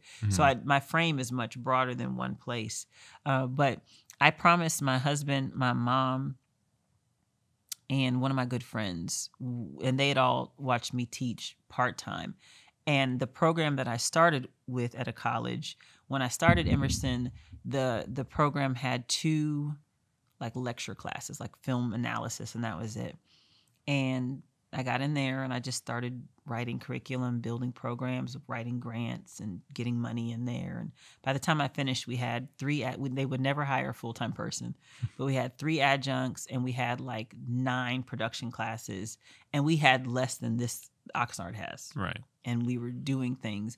And that's obviously blessing, but it's also just vision and finding. And all I did would tell the story of what the program was going to be. And I would tell everybody, this is what we're going to do. And this is what we're going to, and then the things start to arrive. But my family, my mentor, my friends were like, they're not paying you the value of what you're bringing. Right. You're making them money because you have more classes, you have more enrollment, you've brought in grants, and you've been there for 7 years. And they're not interested in hiring full-time. They're going to let you keep doing the work of a full-time person. Yeah. And that was during the time when I just had my son too. So I wasn't on set nearly as much so I'm doing a little bit more mommy. But then I shot, like, one of the influencers that I work with now, I helped him produce his first film during that season. Wow. And he called me, 10 years later when he became an influencer and said, hey, I need more people. Can you come? So that was, again, that investment. And I got paid and he'll tell everybody, he'll say, I paid Anitra nothing. But now he's more than made up for that with all the projects. And he would have me full time if I would be able to do it. Right. And so that's investment too. But so I promised them I would apply for at least 2 full-time teaching jobs. And I'm being completely transparent here. Right. And really going back to kind of your mindset of, I just want to do projects that make my reel better, that look good. Yeah. I didn't even think about getting a job. All I wanted to do is I wanted to understand the application process, because it's very hard to get full-time tenured positions, especially in film in Southern California, especially in that, like now, petroleum engineering, I don't know. Like some of these other ones, you can probably get them as long as you're smart, right? Right. But it's very hard, and there's not a lot of tenured positions. And even people to this day will say, how did you get it? They're just kind of, what? And so it was a promise that I said I would do. And my mindset was, I want to just go through all 4 steps, because you had to do the CV, then you had to get through the quality. It's like 4 steps before you actually are offered a tenured full-time job. Wow. And so I applied for 2. The first one I got to the final round, and it was a studies position, which is not my strength. It's more production. Mm-hmm. But I got to the final round out of all the people, and they told me, they're like, we're going to keep you in mind, when we do a production, but this is they really wanted like a PhD, which they needed, because studies is, you brainiac, you read all the history. Mm-hmm. And then there was this one. Yeah. And several other people applied for this, and I got it, and I was blessed to get it. And so, and let me say this too, for all the OC fans out there, you guys will know this. I got hired 6 days before the semester started. Oh, really? Which is it's just insane. So I had never, like, by the time I started teaching, I was walking into the building with students. Yeah. Like, I was like, welcome to me. It's like, I have no idea where the keys are. I just know where to park, and was growing. So that first year was really just me acclimating with the students, and then we've been working to build. And the program is growing. It's going to be super dope. Yeah. By the time it finishes, I'm super excited. But I don't want to say I fell into it, because I didn't. But it was never ever on my radar. Yeah. It was more of a promise that I made to people who I know care for me to do it. And I've been really blessed. I've learned so much more about filmmaking, about, again, learning to work with people.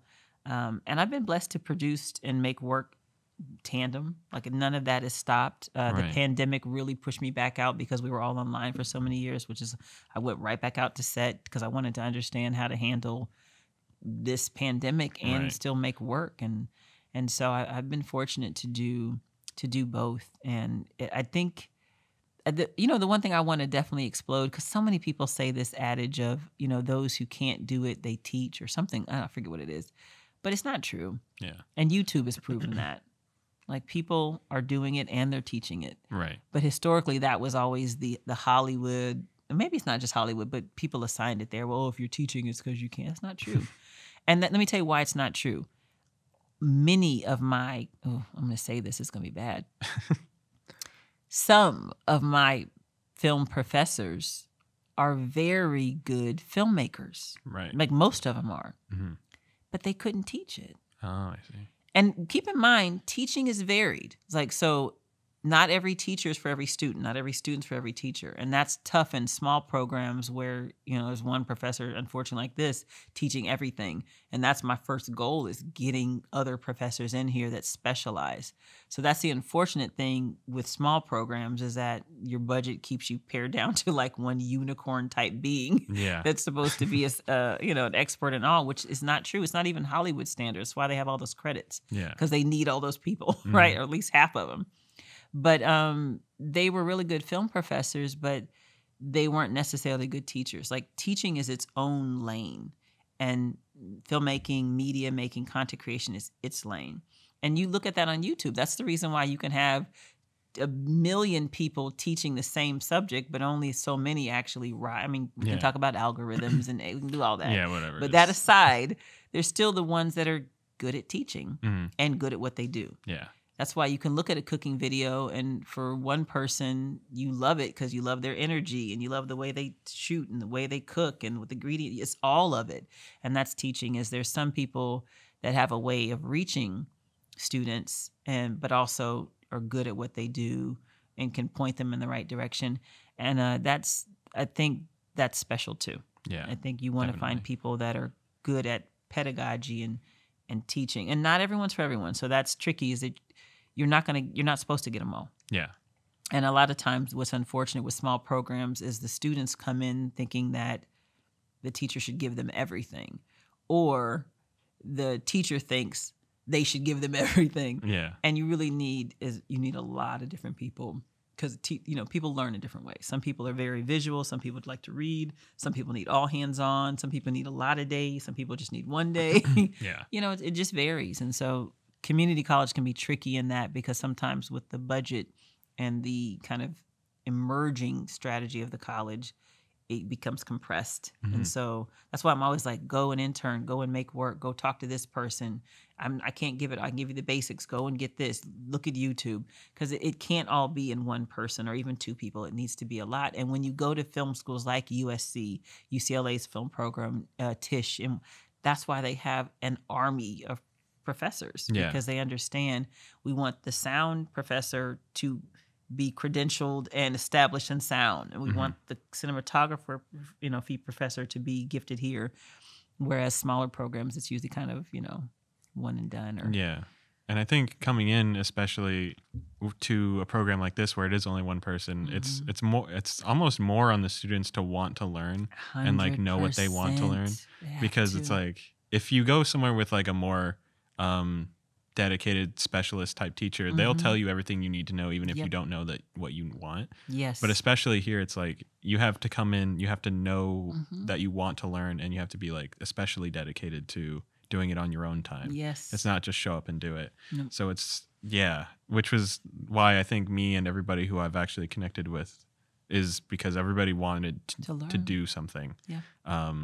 Because even I don't want to say what I was going to say. It's mean. But like I would show up and I would see a room full of 30 people, but three. Yeah, there's 3 or 4 of us in each class where you could see it and you'll know that they're going to make it, they're going to be doing something cool. Yep. Whereas I don't know these other people and I haven't heard about them since. But like there's people like Sal. I never had a class with Sal, but like Sal, like Marco, like Guillermo's another Guillermo. one. Yeah. Where it's like you knew just from them being here, like they're gonna make something, and I'm gonna love whatever it is. Because it's in them, and like you said, they want to learn. And so a lot of times where I think professors at junior colleges are so pro transfer is not because they're like, oh, go get in debt, and go because you need school to do this. They're usually pro transfer because they recognize there's more training. It can come in the form of a job, but you don't necessarily have the chutzpah to get in there and grind in a job. So you really do need a couple more years with more professors that can give you more information, that can spark the interest in this area that we didn't have enough to teach you about. There's more post-production. We only have one editing class. And so we're pushing, not because we want you to get in debt, and not because we believe that you have to go to some sort of film school to get in the industry, but because we know if we don't, you're not going to do anything. Yeah. Whereas those of you who are already self-motivated and want to learn, you're coming to network. Yeah. You're coming to meet people. You're coming to see, okay, what equipment is here? How can I maximize that? And then what can I get on my own? And though, like you said, those individuals will be fine because they're gonna maximize whatever level this is. They're gonna get all they can get, and then they're gonna springboard that into something else. Whereas the others, if they don't transfer, you're right, they're gonna just, and it's not that it's a bad thing. It just means it's not your thing. Go be a veterinarian. Go do whatever. And maybe I'm wrong too. Just in case anybody's watching this that I just insulted that I didn't point out.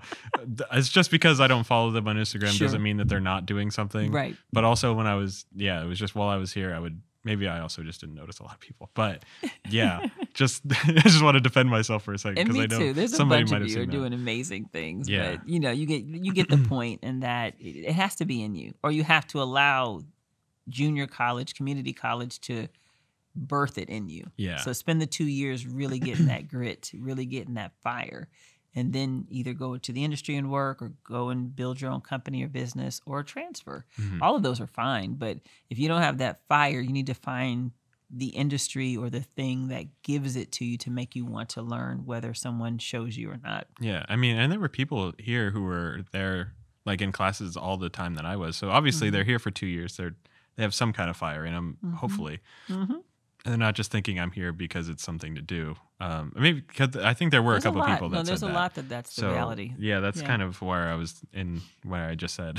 Where it's like, there were people here who just said like, I'm not sure what I want to do yet, but I kind of like making videos. Exactly. I like this. And that's what you say to the counselor. And that's the normal process is you go and you're like, I like YouTube, or I like watching movies, or so their job is to say, okay, well, we have a film program, or we have art, and to kind of put you there, which is also why what's so tough about the 2 to 3 year experience for community college can not always be accurate, because it may take a person a year of just trying different classes to figure out, I really want to do this. And that's unfortunate, because the expectation is finishing 2 years or 2.5 years, and then you get students that have been there for 6. Yeah. But they are wonderfully happy by the time they leave because they figured it out. Yeah. And I was here for 2.5, but that was only because I was taking 1 or 2 classes at a time. You would have been in and out much faster doing full time. Yeah, I was working at full time, so it was different. But and also just going back on your, I don't know what the word is, your medal as a teacher. I don't know, but it was the other day when we were here. This was like the first time we'd seen each other in forever, and it was just, it reminded me of who you were, and it was crazy to see this interaction. But you were talking to, I'm not going to name drop him, but you were talking to somebody, and you had asked him, like, somebody we've never met, or you've never met. I've met him, but like literally just like, so what do you do? What's your 5-year like plan? Where are you going to go after that? Like it was so like intentional. And when I heard you do that, I was like, oh my God, I've never thought about that for myself. So it was so interesting to hear. So I was like, this is why she's good at teaching. It was like, you literally said all those things. And I remember it like flashed me back to you asking me stuff like that all the time when I was here. So it's like, yeah, you're just really good at guiding people into where they should be, even if they don't know where that is yet. I so appreciate that. Yeah. And like you are like a celebrity to us, which is crazy. Because like I had just posted on my story before I got here, I'm interviewing you. Should I ask any questions? And like 3 people were like, oh my God, you're interviewing Lawson? That's crazy. That's great. Oh my gosh. And I was like, yeah. Awesome. Yeah. So it's like, and also me and Angelique, we had our friend who was a photographer, and we were just talking about you for whatever, like because you had just checked in with us or something that day. And then our photographer friend was like, I guess we had talked about you even before, because they brought up that we had talked again, and they were like, you guys really talk about her a lot. Like, that's crazy. And we were like, yeah, it's because she's, inspired us, or like whatever. She's guiding us to where we need to be. Yeah, that's the mentor piece of it. And I have folks like that, but I had a few, but I don't know if I had that in college. I think I definitely did, but yeah, that to me is great. I love creating spaces where you have a safe environment to ask questions and to think about your choices, and to be, like you said, be intentional about where you're going, because life is precious. We look up and time is really past. And so if you can have the vision, the goal setting, and the execution, then I think everybody wins. Yeah. That's the main thing, is really just having some sort of goal and then figure out the small steps to get there. Yep. I think about a lot when I was just starting, before I even came here, like my goal coming to school was that I was going to learn how to edit. Well, I had already known how to edit. I wanted to get projects, and I knew that being here would get me homework and like friends and stuff to work projects. And then I would edit. And then while I was doing all that, that would build up my reel, and then I would try to get hired from a bigger company or whatever as an editor. And then that was like my goal. I didn't want to ever do anything on my own, which is weird, because that's what ended up happening last year. Was I did get hired as an editor, getting paid well over $50K a year, and I was like really good. And I was like, it was heartbreaking when I got there to realize that isn't what I wanted, or maybe it was just because of who I was working for. Maybe if it was a company I more resonated with. Sure. But it was still just like, I'm here now. Why aren't I happy? Yeah. And that was like, it was painful to go through, because I didn't want to give up that job, but I had to. You had to. Yeah. So yeah, I think I might have talked about that on a different episode, maybe. But that speaks to process, which is something you're focused on, as a theme for the podcast, which is the process is ongoing. Yeah. And the parts of that process are realizing, this was the goal. I reached this goal, but it was different. And like you said, analyzing why was it different, and then determining, okay, do I want to go for that similar goal, but in a different facet to see? Yeah. And I think you will, because who you work with, like we just talked about, like the money's there, then there's the labor of love, or the passion, then there's the hybrid, the harmony you're trying to get. It's like, it was a lot of money, but I didn't like the people. Yeah. If the work looked good, I would have stayed. Exactly. But it didn't really. Some of it did, but it was because we were like the US team. The Korean team actually had like all of the actual work, all the stuff that I looked at on the website. That was like, this is what we're going to shoot. This is great. It wasn't even that. Wasn't that? Yeah. So it was like, it didn't reach 2 of the 3 things that I would have actually liked. But it gives you these questions to ask for the next one. Now okay, when I'm doing interviews, when I'm reaching out, when I'm writing the cover letter, all these things. Yeah. I'm asking these questions. It also gives you negotiating power. So in the future, if you're with another company and they have different branches across the globe, now you start thinking, do I want to travel? Yeah. Because now the question is maybe, hey, could I work for the Korean office? Yeah. Could I go here, and will you relocate me? And now I'm spending 6 months in Korea, if that's what I want to do. Maybe you don't, but they had offered that to me. There was like, you're going to go to Korea for a month. And I was like, cool. And then I had worked for them, and I was like, I'm going to come back to this. And it's like, even I should have waited to go, I think is what I'm realizing after the fact. Because then I probably would have enjoyed that and had a lot more fun, but it would have been, I was more afraid of like, I know that I'm not going to want to do this, and it's going to be a lot of pressure going there and not knowing the language and stuff. Sure. So it was kind of like, either way, in retrospect, I should have gone. That would have been so much fun. Yeah, because then you have that all expenses paid trip to Korea. And not for a only month. that, it's when you're as young as you are, great time to make the air quotes mistakes, or like whatever maybe it's the language, but when you're young and you don't have a major obligations, go for it. I should have. Worst case, they'll send you home. No, don't regret it. You know that, okay, in the future when I'm considering a job, and I want to travel, so look for jobs that we get to travel, and add that. We don't talk about Gary a lot. Gary's another OC film student, and oh man, he never really liked post-production. Yeah, he was kind of like, but that's where a lot of jobs were coming, so he just kept honing his skills. He kept building well beyond what we do in the entry level class, and his combination of camera work and post-production has him traveling, and he's shooting in different places, and he just kept at the grind of it. He kept at the mindset of, I'll keep getting better, I'll keep training, I'll watch YouTube, I'll come get equipment from Lawson, I'll just keep digging and building and growing. And I mean, he's booked with all sorts of, so he got some local stuff in Ventura County that he does, and then he travels to different states. He's traveled overseas. Oh wow. Or maybe the Caribbean is, in essence, out of the country. It's out of the country. That's cool enough. Which is amazing, right? And all expense paid to do photography, or to do, editing or video. Yeah. And all of it at a level that he's comfortable with, and just keeps growing from there. And so, you just go for it. You don't have anything to lose. Yeah. And if you do feel like there's something, then it just means it's not for you. You should have peace about it. Yeah. Yeah. There'll be more opportunities you'll be able to jump into. So. There will. I think about that every other day. I'm like, use it as fuel. Fuel to push you forward. Yeah, that was the biggest thing. The scariest thing was going from like an established job to freelancing, where I'm getting I got no work for like 6 months. Yeah. Thankfully, it's picking up now. Yeah. So I'm living, but and that's our grind. that we're not like always in a full-time thing. So we work gigs and work stretches, and you have to be very wise with your money. Be good steward of it because. Got to kind of balance it out. Invest if that's what you do, Yeah.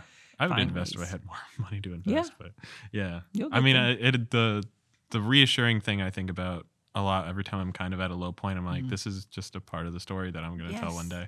100%. You're going to look back and laugh at this and cry at that. And I tell people that's the reason why when people get awards that they're hyper emotional over it's because they know how hard it was. That's why they're thanking their spouses and thank you for this person and that person. And you let me ruin our home. And, they're saying all this because they know what they went through. Yeah. And that's why it's special, because it was worth all that sacrifice and grind and energy and effort.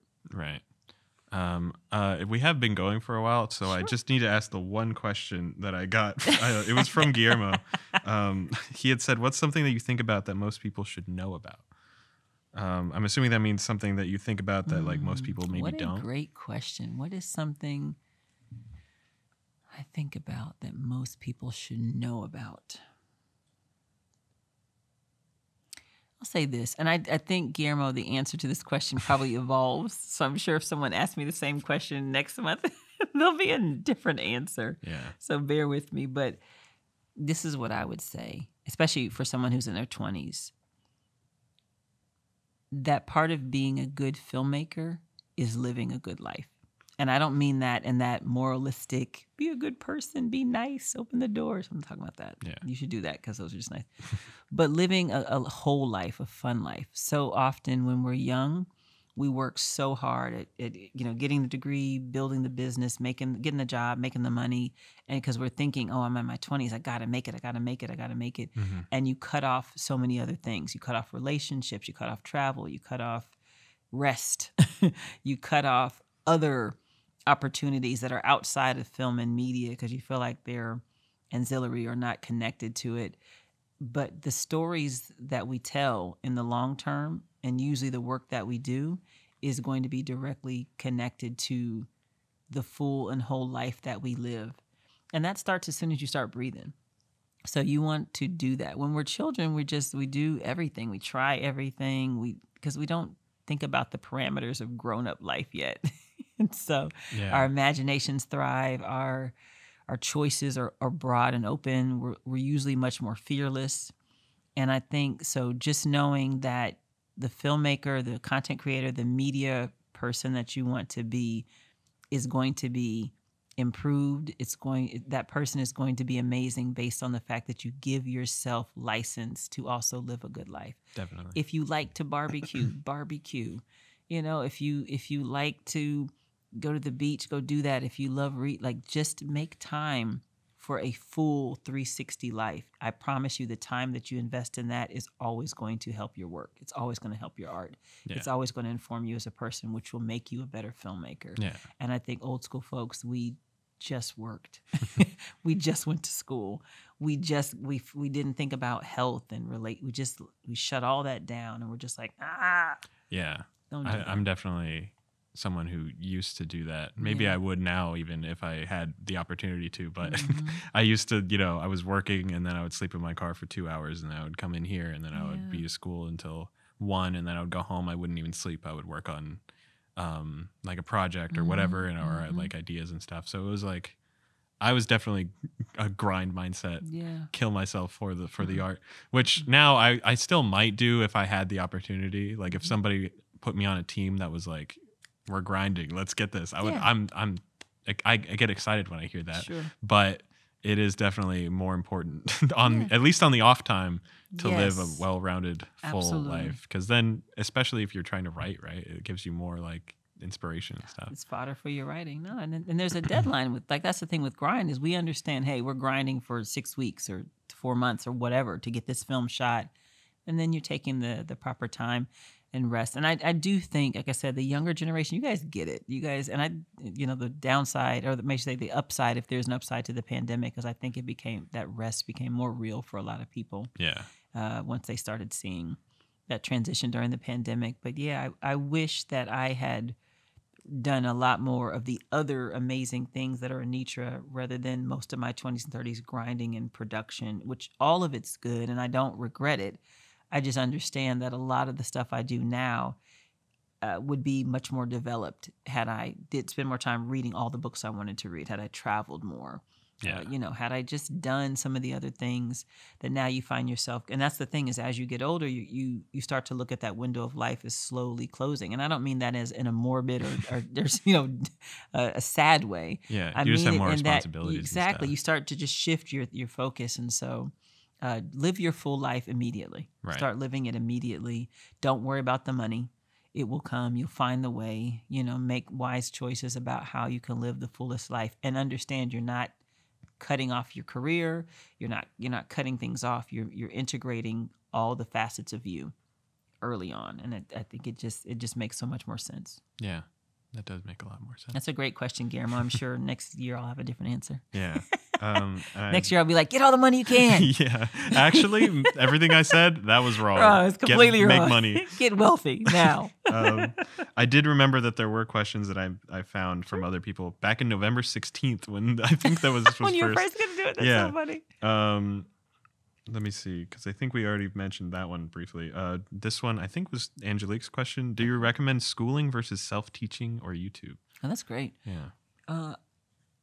I recommend all of them under the auspice of gaining knowledge. Right. I think the difference is many of us go, well, this is certainly my generation, many of us go to college, go to university to get an education, because we've been told, and you guys know that that's not always the case, that get a degree and you're guaranteed X, Y, and Z. Mm-hmm. And a lot of my generation ended up in debt and paying back school loans and living with our parents. Right. Thank God I haven't had to do that, but I know plenty of friends who had, and that's not necessarily a bad thing either. But it's because we were thinking about the academics, the education. We were thinking about, let me get this degree because that's what society says you do.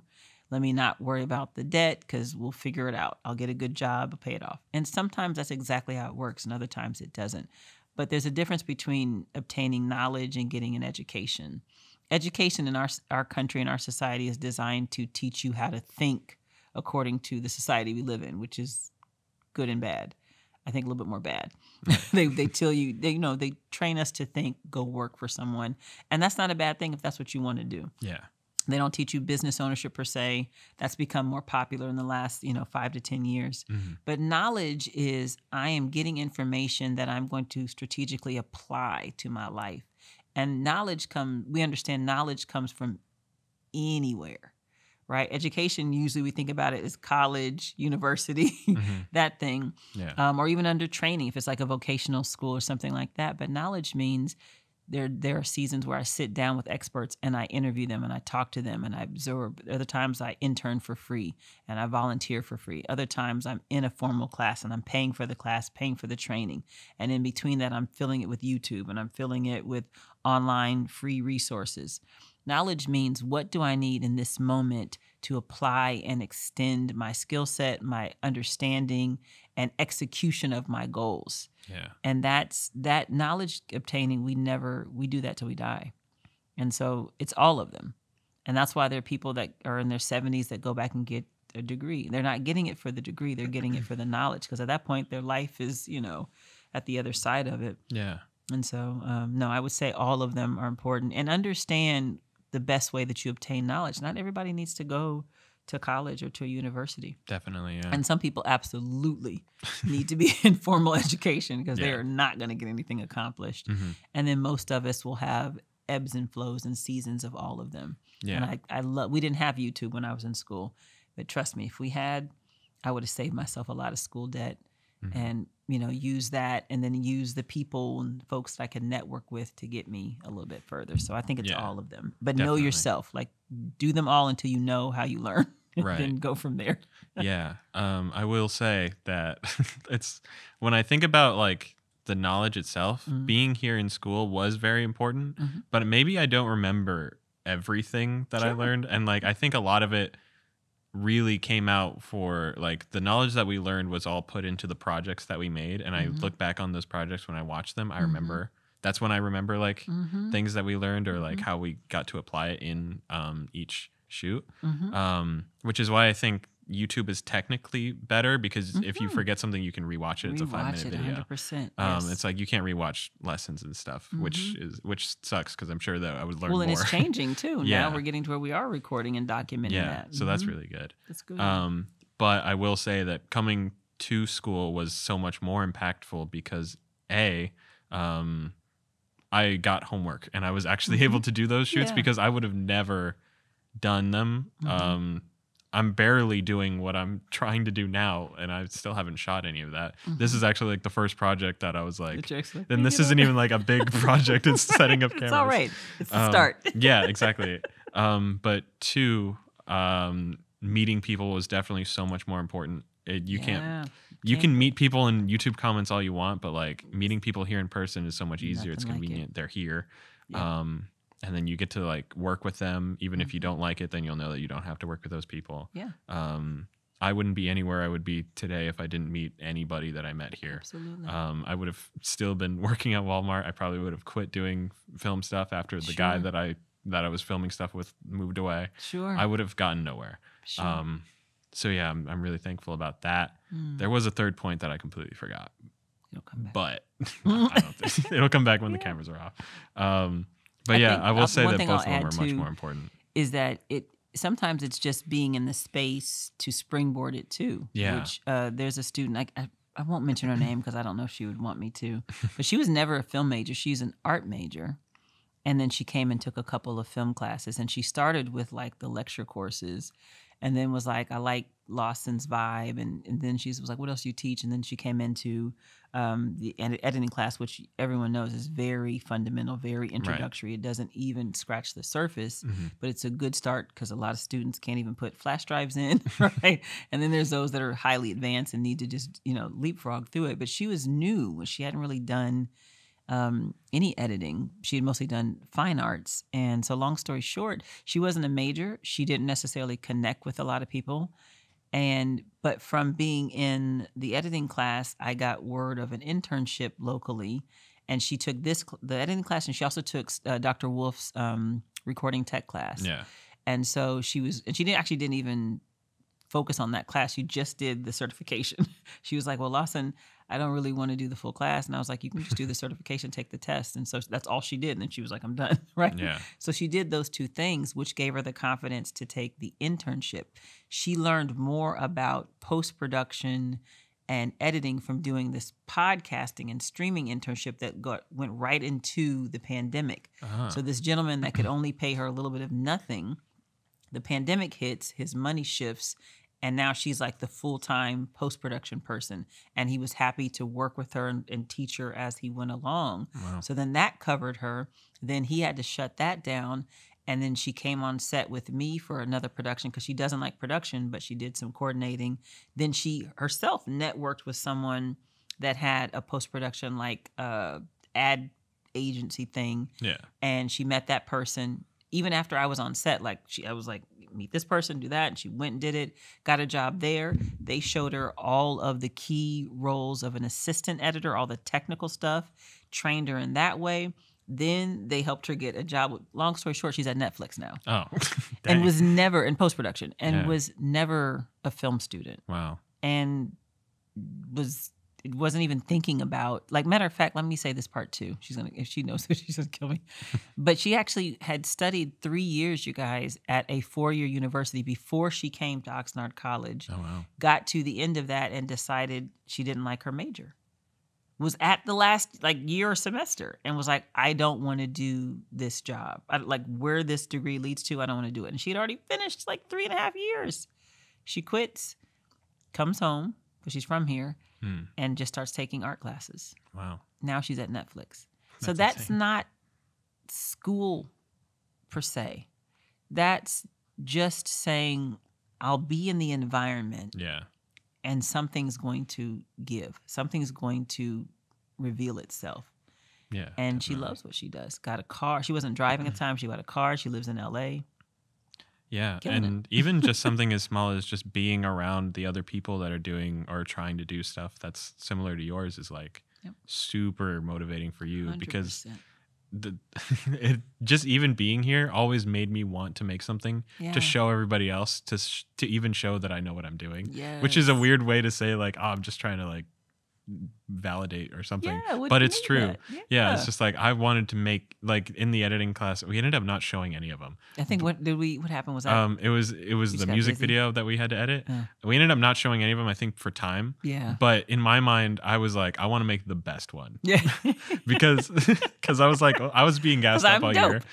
Well, you like, were you're the dopest in the class. I don't think so. I think Marco was amazing, but Marco had After Effects. That was his advantage. So he's cheating. I see. No. He just I love that.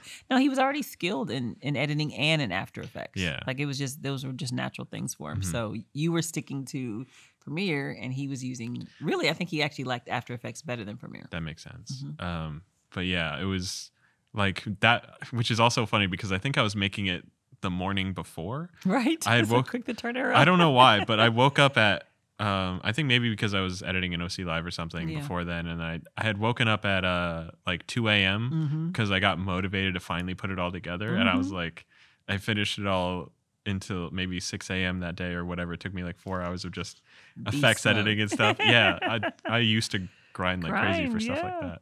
And like, the entire time I was like, this is going to be the best one. This is going to be the best one. And then we ended up not showing any of them. Didn't show it. And then like you would ask like, does anybody want to show it? Because also it would have been annoying if we watched the same. It's too many. Especially because we had been editing it and I had heard that. I think the only reason why I didn't is because I had heard that song 1,000 times in the last day and a half that I was like, I don't care anymore. Right. And then you're like, I don't want to hear it anymore. Yes. But I am still very proud of it. When I go back and watch that, it does look really cool. Good for you. It sucks that I can't put that like post anywhere. It out, because of the limitations. And I, even with editing, I always am pro for, or any capacity, always make something that's yours. Like I always just say, make something that's yours. You know, I prefer, rather than using stock footage or whatever I have, that you shoot your own stuff and just substitute it out. But you're still trying to figure out what you want to do, and you maybe don't have the cohort of friends to shoot it with. But I think when it's something that's yours, you can be more proud of you know, where it lands. Yeah, it is really funny too, watching things that I made back in 2017 or whatever. I'm not proud of them in the way that I don't like the content that's in them. But but watching it is still like, we made that. I made it. And that's cool. I did it. Yeah. It's also really cool when you, back then when we would make it like once a week, we had some stuff, or like every other month, or even the projects that we were doing, we ended up uploading on one channel, and it was like you could see the progression so vividly of like I remember you could see when on one video, in my mind, I'm like, oh yeah, that's when I learned how to change like the camera settings to actually make them look. Started making them look. You could tell, and like that's when I started being able to shoot B-roll better, and like you could see it, and it's just so like good. It's so fun to just see the evolution over time. Because I've been doing this since, not all of this, like not even on camera, but like even editing and stuff since. Or I guess it was on camera. What year was that? 2016, 2015. My first thing was shot on like an iPhone 4. Nice. We had to do a music video for math class, and it ended up being a really terrible music video. I love that it's a music video in math. I'm trying to see how that's connected, but it sounds awesome. It was a really cool teacher. You're right. It was her first year. She didn't have any curriculum in place? written out. Oh yeah. So what we ended up playing the game of life every month or week, every week. It was a financial math class. That is awesome. Yeah, it was a financial math class, so it was supposed to prep us for the real world, which is cool. Dope. So we kind of did some stuff. But the first semester, I guess, the first half final, it was just make something related to credit cards and stuff. Nice. So what we did is we had a musician, and our little group, oddly enough, was the star of the class, because we had 3 really funny guys and me. Yes. Who was also kind of funny, but not like outwardly. So we were like the funny group, and what we did was we were the only people who made a video, I think. And our video, because we had a star, he wanted to be a YouTube singer. Yes. He wasn't great at singing. Right. And we all kind of knew that. Right. So we made fun of him for it, but like in a very encouraging way, which sounds really messed up. So we were like, yeah, we're going to make a music video. You're going to do great. And the music video was about him getting his identity stolen through his credit card. So That's so awesome. Yeah. The music what a itself, great story. Not great, but it was my first time shooting anything, directing anything, and it was just like that's what got me here. Was I did that and I liked it. And what a great story! You say you don't. That's fantastic. I think that was the other people's idea. With that. But still, you built on it. That's wonderful. Yeah, and that was my first time editing like a actual on camera footage because even before that we were editing like Let's Plays and stuff. So that was an experience. I was editing on like Windows Movie Maker. Right. I ended up not even being able to export it to YouTube for some reason. So I ended up having to record my screen on the editing software, and it looks awful. It looks like it's in 180p. Right. But you did it. Yeah. You did it. Those. It was really funny. We had him like go in, get his identity or whatever, his credit card didn't work, and then he walked out and then he got beat up by like the guy for some reason. Right. But it was really funny. And then like I think the second semester we ended up getting split up, but I ended up putting them back in because I'd worked with them. Right. And we ended up I ended up shooting an ad. Oh, okay. That was this was a more actually focused project where it was like we had to make a product, and I was like, hey, I'm going to shoot a commercial. That'll be my contribution to the group because I wasn't good at the math. Or there was a guy who was really good at the math. Who's good at finance. Yeah. Like, I got this. He was insane. He was great. And then another guy was like, I'll do this. I'll do like the visual. He'll do the math. I didn't have a role. And I didn't know these guys that well, so I wasn't able to just like slide through. I was like, I'll make a commercial because that's what we did before. Nice. So I ended up having just like a little interview thing with like those three guys that I worked with before, and it was just a funny ad. That you added it? Yeah. But see how you're always thinking about how I can contribute, that I'm not going to be just riding on coattails, that I'm going to add something that you can see everyone's role. Yeah. All of that's media production. That sounds dope. That sounds really dope. I still go back to those and laugh because it was really cool. And hopefully it's inspiring or encouraging in some way, that it just reminds you to keep going. I think even filmmakers that have been doing it, been paid, are still always, well, I know that to be true. The next film is the one that they want to make better, or there's always that one they're still, trying to get to. And so, yeah. Something I remember you mentioning in my very first class here was media something. Writing or electronic media? Electronic media, yeah. It was that everybody always has their one project that they really, really want to make. Yep. And I hadn't done that at that point because I was still new. Sure. So I wrote it then. I was like, that's the project I want to make. Yeah. And I still have it, and I want to make it. Have you shared it with anybody in your group? I've told Angelique, I think. Good. So keep talking about it so that they'll help you do it. It's one of those, like, it's such a huge scale that I'm nowhere near. Yeah, but you know that it's going to happen. But once you have. But it could be so cool. Yeah, it will happen. Then, like you said, when the time is right, the money's, like, when everything's ready. Yeah. Then you'll know. I also need to actually write it. I've just had a vague concept on paper. Well, definitely, work on the writing when you have choose the time to work on it, because you want it to be ready when the time is ready. Mm-hmm. Yeah. That's fantastic. No, I love it. And I love looking back at, like I said, all the stuff I shot, when I was in college is on like mini DV and DV cam and old school formats. So I actually have to get decks to watch them, but I keep them. I still have all that stuff in my garage, and I just need to pop open a deck and watch it. But yeah, that's, you know that the people that do are the ones that will hopefully keep doing and get to where they're trying to go. Yeah, for sure. And I think we'll end it at that, because this has probably been like 2.5 hours. Oh, no. No, it's great. Chop it down to 10 minutes. We'll make it work. It's just going to be like one motivational word from every 30 minutes. Just like these are the quick highlights down to 10 minutes, and we're in and out. Yeah, I'm going to try and we're showing all the behind the curtain here, but I'm probably going to make one big episode and then have like tiny clip episodes and then try to make like even smaller clips. Always. Because like this is 2.5 hours. We can milk it. People do not want to listen to, cut it down, do the shorts and do the all the above. But thank you so much for having me. And thank you for coming on. And if there's anyone else that I can, if you need some folks or different personality types, let me know. If I can get some folks to the pod, I'll be happy to do that. Okay, for sure. I have no idea what I'm doing with this yet. I love it. We'll figure it out. I think process is a good theme and foundation for it. It also mainly wanted to be about mindset, I think, too. Yeah. Because that's really important that not a lot of people talk about. A lot of, especially in this corner, is like, let's talk about the gear, let's talk about the process even. But it's like not a lot of people are like, this is just how you have to think to get there. And that's game changer. I always think about. Game changer. That's a good one. So mindset. What's the name of the podcast? I don't know. It's the Beginning Videographer Podcast. I love that. Yeah, because it was supposed to be from the perspective of a beginning videographer. So you just have to add like a tagline that talks about mindset. Yeah. Beginning Videographer Podcast, and then where we this movies mindset. Yeah, or something like a little subtitle or like a tagline. Yeah, not even movies. That wasn't the point. I don't remember. Something mindset. Yeah. We capture your mindset. That's so cheesy. Oh. You saw what I did though? Yeah. It's not good. It's okay. Yeah. I don't know. Well, no,